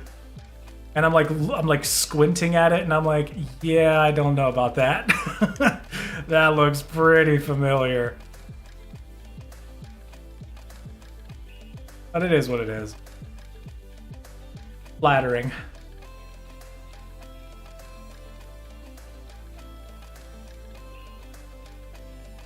No, they're just, like, in certain situations trying to pass it off as their own. You know?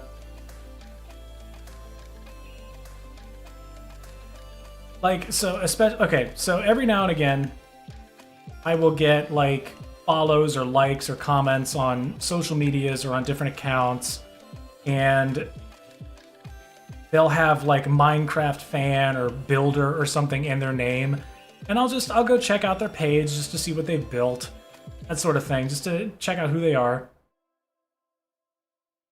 And, you know, I'll see builds that they've done, and every now and again, someone will, you know, have a picture of some of my builds and be like, look what I just designed and built. I did this. This is something I made. And it's like, yeah, you should absolutely feel immensely proud that you built something, because it's not easy. But, you know, when someone comments about, like, wow, did you come up with that? And they'll be like, oh, I sure did. It's like, yeah. I just kind of hold my tongue. I'm like, I'm not going to burst your bubble. I'm not going to blow up your spot. But, like, imagine what they would think if they knew that I knew that they were doing that. That's just what I like to think. I'm like, oh, they don't know I know, but I do know. Fun little game I like to play with myself.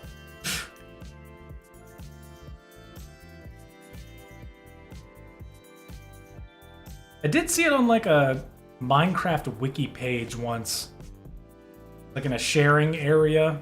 Someone's like, "Oh, this is the Burj Khalifa I did," and then someone was like, "Oh, it looks like GSHSTW's Burj Khalifa," and I was like, "Who the hell is that? That's not that person's. That's mine." And I was like, "Who on earth is that person?" So I looked it up, and I was like, "Oh wow, that person's is pretty good." Not mine, but you know, good.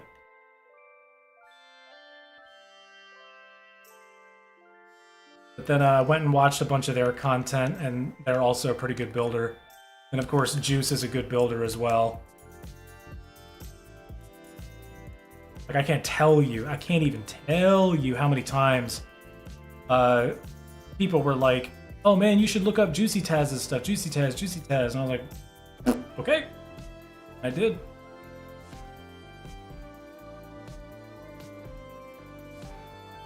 It's cool now because I've managed to talk with him a handful of times. He's actually a pretty cool dude.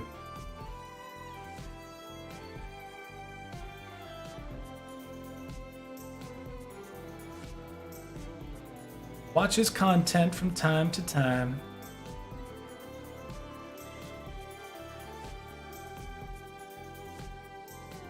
But it's really cool because like I didn't even know that there were other like Minecraft creative tutorials. Because so much of the Minecraft like quote unquote tutorial space is like this is how you build a fire. You know, like this is how you beat the Ender Dragon. Like just stuff that I have no interest in. You know what I mean? Like it pertains mostly to like survival. What the hell am I doing? Which makes sense, because that's like the main draw of Minecraft, but it's like, that's not why I play this game.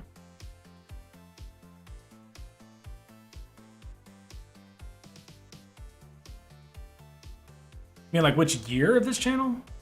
Probably currently. Although, I think 2020 had some good moments. For the channel specifically. In general, it was a shit show of a year, but I think like for the channel, there were some really good moments. Made a lot of really good gains in 2020. 2021 was fun too. The until like everything slowed down to a halt because of working on Shanghai Tower and just feeling just immense burnout from that.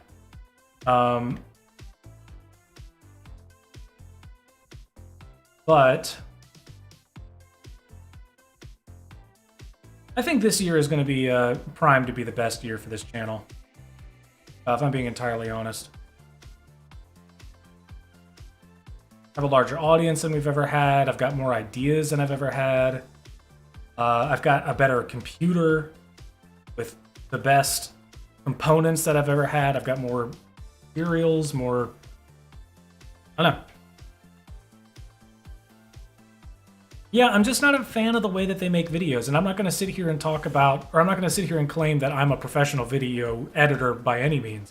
Absolutely not. Like, the majority of my videos are cobbled together with spit and duct tape. But I just, I don't know. Like, I don't like the Ollie like, exploitative kind of content that you see the majority of people make, and I'm not going to do that crap. Like, I'm not throwing anyone in particular under the bus, but do I think that I've posted enough videos or streams so far? No, not even close. That's one of the things that I'm most disappointed about with myself is just like the overall lack of content, because I could easily this entire time have streamed at least for a little bit every day. Or made something every day. Maybe not easily, like it wouldn't be great content every day. You know what I mean? But the age of Grand Central, MetLife, World Trade Center. Yeah. I mean, that was a good time. That was absolutely a good time. That was a lot of fun.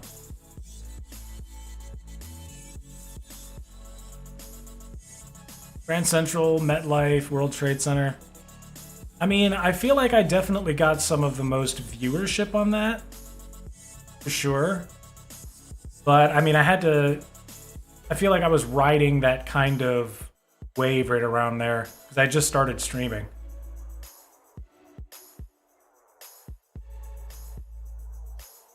I am on the East Coast in the United States, so it is 5 o'clock for me.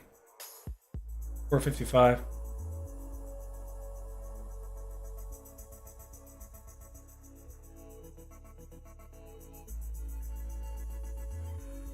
I mean, it all depends on what I would stream, because I play games every day. You know? So it wouldn't be that difficult to just you know what I mean? Like just to show you guys while I'm doing it. But wow, it's pretty late.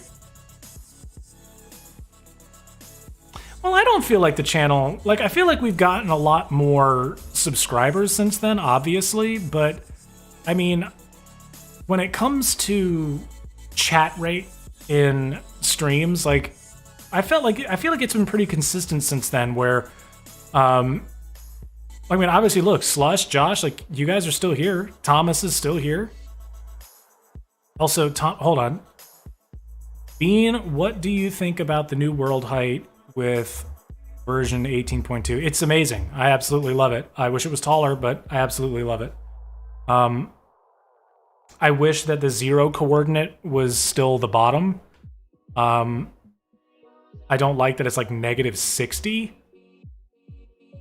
Or 64, or whatever the negative is, because I almost exclusively play in creative worlds, and it's annoying to start up a creative world and just have it be like negative a bunch. Like I just like to be able to like subtract 4. That's what I'm used to. Just what's the height of my building? Oh, just stand on top of it, subtract 4. But yeah, I feel like we haven't yet reached the golden age of this channel. That's my thought personally. I know more about YouTube than I ever have. I know more about metrics than I ever have. I know more about building in Minecraft than I ever have. I know more about video editing and production than I ever have. It's just, I've learned so much. It's unbelievable. And there are 1,000,001 things that go into managing a channel like this. And I just took almost a month off around the holiday there.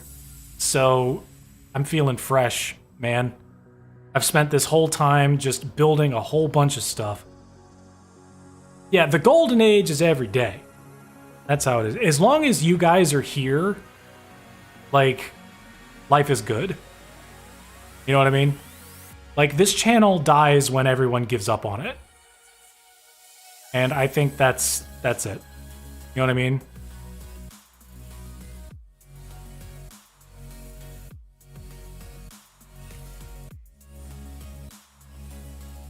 All it takes is all of us.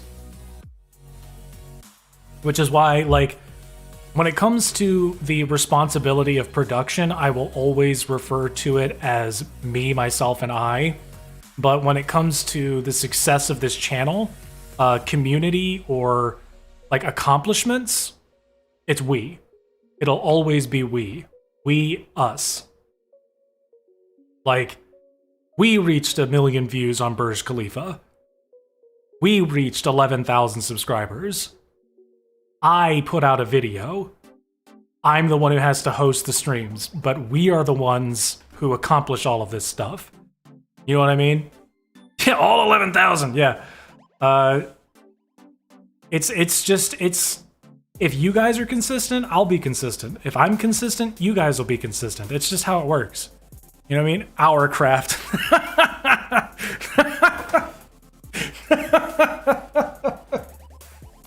That's so stupid.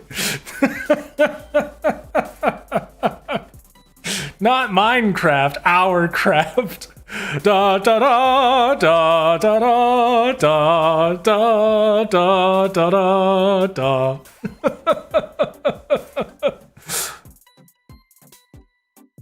Oh god. Josh, that was dumb. I loved it. Our craft. Oh god.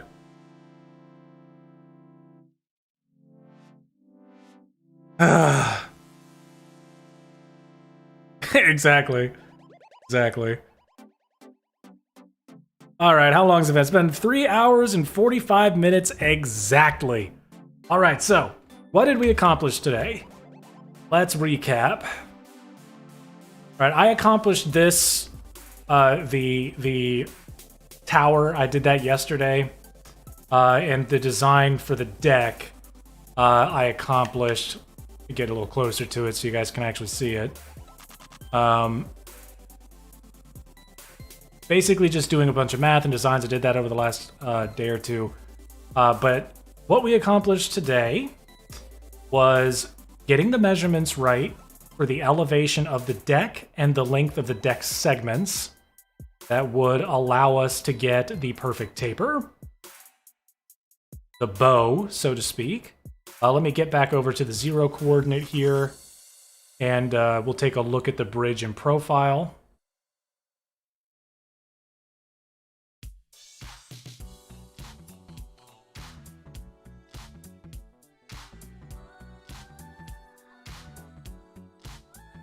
Wow, 25 million subs. That's crazy. Hey, but that's how it is sometimes, you know? Get in on the ground floor. You never know what's going to happen. But the one thing all of those guys, all of those people, I should say, who have all of those subscribers, they keep making content. It doesn't always have to be good. They just keep pumping it out. They do their thing and they do it every day. They may not be in front of everybody every day, but they're working on something every day. And for this year, that's my goal. And so far, I've done that. I've been working on designs for stuff every day. I've been writing tutorial scripts every day.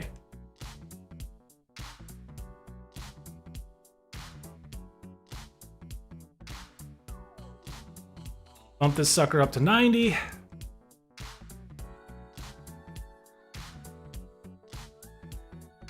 Okay, what we're dealing with right now.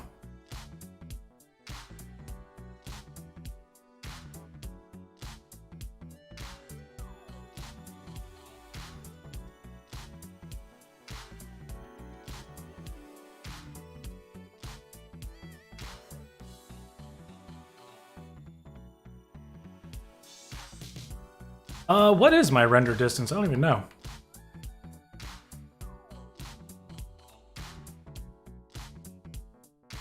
Uh, 96 chunks.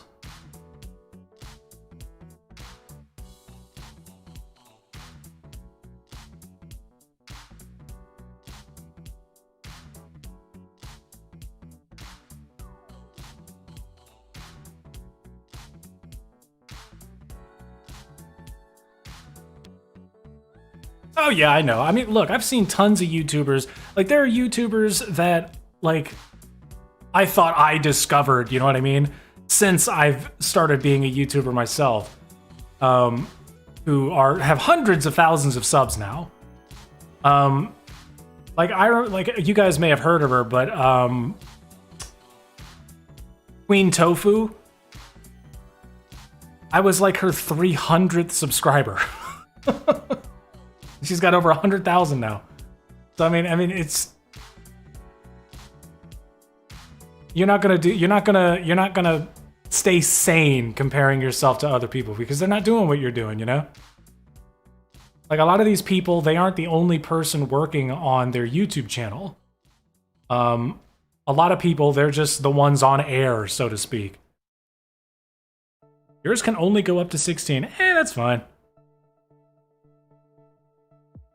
So casually playing 96. Okay. Do you have any idea how expensive it was to get a computer that could do this? And this isn't even the best you can get. Like, I've got the, what is it? The AMD 6900 XT. So it's like, it's the best one that AMD offers, but it's not like a 3090, not a 3080 Ti. Like, that stuff will have this, but ray traced. That's one thing I am sort of going to miss is ray tracing, but the performance was so bad. Like, no, I don't miss it. I'm not going to miss it at all. And I can still ray trace in a lot of games. It just won't do it as smoothly as an NVIDIA card will. Like Doom Eternal. Oh, Doom Eternal is so good. I can finally play it again because NVIDIA screwed up the driver for its Vulkan API, so Doom Eternal is unplayable. Your limit is 51. Yeah, see, that's the thing. That's the thing. Like, when it doesn't jump that much on my old graphics card, CPU combo. I was at 86. That's it. Right now, I'm getting 10 more. Like, I know the chunks are huge, but I mean,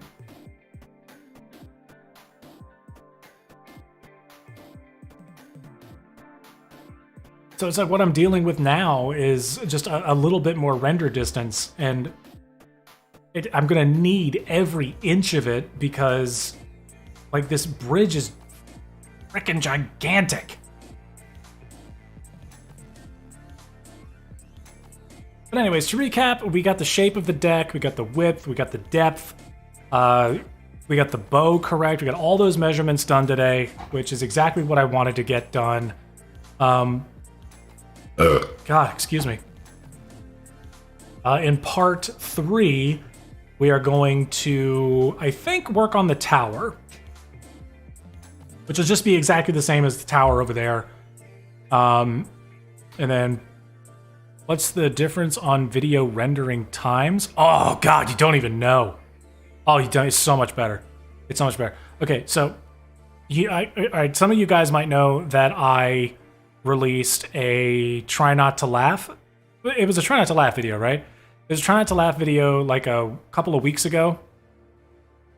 And that was the last thing that I rendered on my old graphics card and CPU combo. That was a 10-minute video, and it took me about almost 30 minutes to render.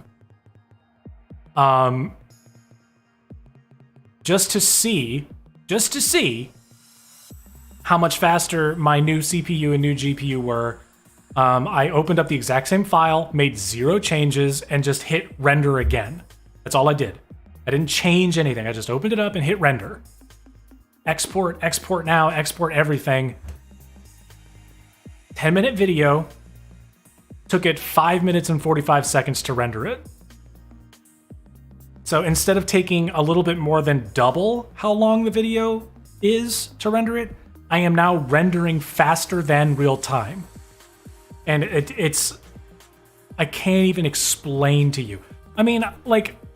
How's the performance been streaming wise? Like, I mean, has the video looked grainy, or like, is it at a pretty consistent 60 frames per second, or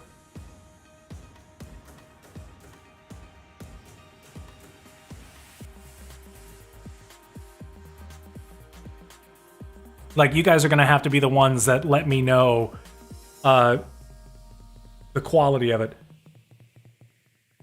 Yeah. So that's another thing that I'm hoping to do. I'm hoping to be able to play games that have heavy system requirements and, like, actually have them be playable while I'm also streaming. Because I don't know if you guys remember when I was trying to play Halo Infinite, like, it was choppy as hell. The last time I tried to play Doom Eternal, choppy as hell. Destiny, choppy as hell. The computer just didn't have enough overhead to... while playing a game, to also stream at the same time. And right now, I should have more than enough power to do that, and I'm just hoping that it translates to higher quality streams. Because I'm not out here trying to put on a 4K exhibition here. You know what I mean? I'm just hoping that it's the smoothest, easiest experience for you guys. That it looks good, it's smooth, that there's no choppy garbage, and that'll be that. Okay, so to recap, we have finished the shape of the deck. How many people were here when I went over the other 3 buildings I'm making tutorials of? I mean, your internet definitely will play a part, but it's mostly going to play a part in 2 things. That's resolution and buffering. So it's like pinwheels and just a general fuzziness of the image. It's on the streamer to make sure that it's like 60 frames per second, that they're not constantly going in and out. It's also on my internet connection too, because I've got to upload this stuff. Well, I just want you guys to be able to see my reactions. Yeah, just to recap, we'll go back over these builds that I'm also working on tutorials for. It's coming out in no particular order. This is Shanghai World Financial. I mentioned at the top of the stream that the only difference between this and what the final product is going to look like is that there will be pillars on the inside, like big columns that go all the way up and down. Yeah. Otherwise, this is exactly what it's going to look like. It's going to be a lot like Taipei 101, where it's probably like an hour long, but the majority of the video is explaining how to make the bottom of it. It's going to be mostly empty. Again, like that's how I do it. I put some floors in there, but I leave it empty. You guys can put whatever you want inside of it. That is your job, not mine. I just tell you how to make the shape. But yeah, that's Shanghai World Financial. Looks great, in my opinion. We have the Redux for the Empire State Building.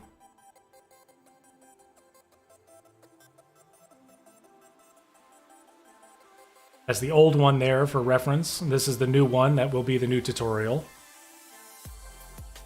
This is the one I think I'm most proud of, just based on how much of an improvement it is.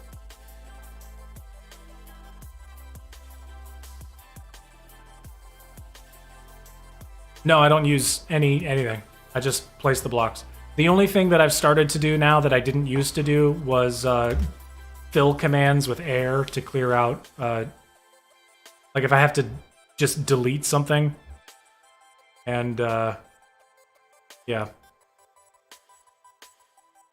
put that down to 42.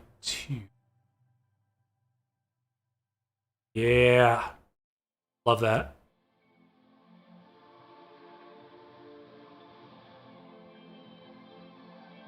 Just look how much better that looks. Ugh. Got the low FOV, so there's less distortion.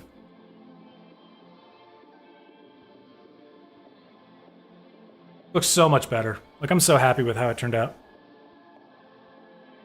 Hey, Redfoo, nice to see you. Thanks for stopping by. It's damn nearly bigger.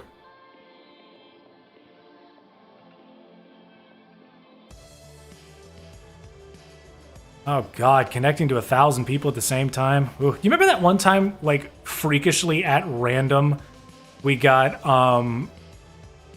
like 100 views? Like, it just started going up and up and up and up, and it was like, ah, what's happening? It was crazy. Yeah, there's that.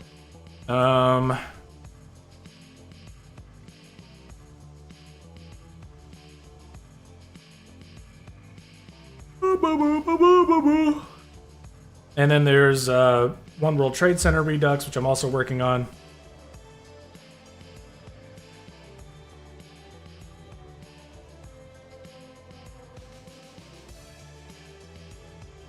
And as with the Empire State, I've got the old one right next to it.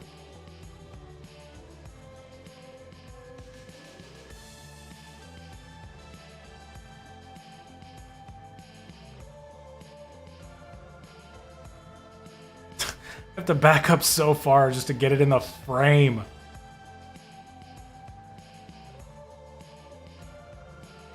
There it is. And this one I have it lit up. Didn't do that for Empire. Okay.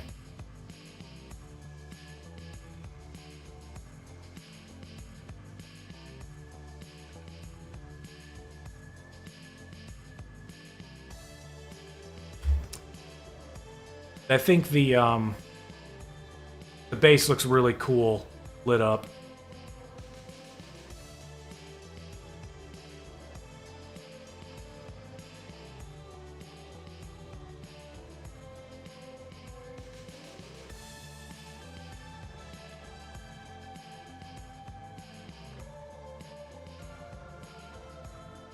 He's a big boy.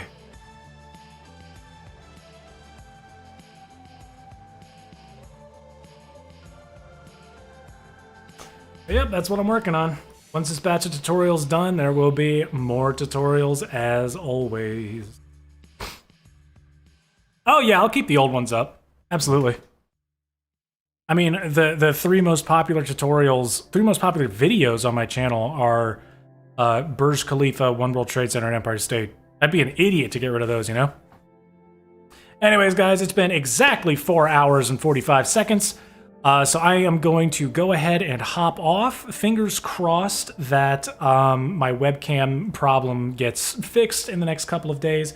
Don't forget to check out the links in the video description. We got merch. I'm wearing the merch. I wish I could show you. We get sweatshirts, mugs, stickers, all sorts of crap that's up there. It's really cool. Worked really hard on it. You can also follow the links down there to join us on Instagram, Reddit, Discord. If you want to be a channel member or you want to support us on Patreon, all of those links are down there. And Twitter. I forgot to mention Twitter and Instagram. But they're all there. Yeah, it's a lot of fun. As always, I love you guys. Thanks so much for turning out today. I will be streaming again very soon. Okay? We're going to be working more on Golden Gate. There's still a lot of work yet to do. First 100 subs gets a beanie. I'm actually probably going to get rid of the beanie that's on my merch site. I actually went and bought one, and it's pretty bad. Don't like it. But yeah, mostly everything else I do. Like, I'm wearing the sweatshirt right now. It's super comfortable, super soft, but I don't like the beanie. I'm very, very, very picky when it comes to beanies. Either way, love you guys. I'll catch you next time. Enjoy the rest of your day.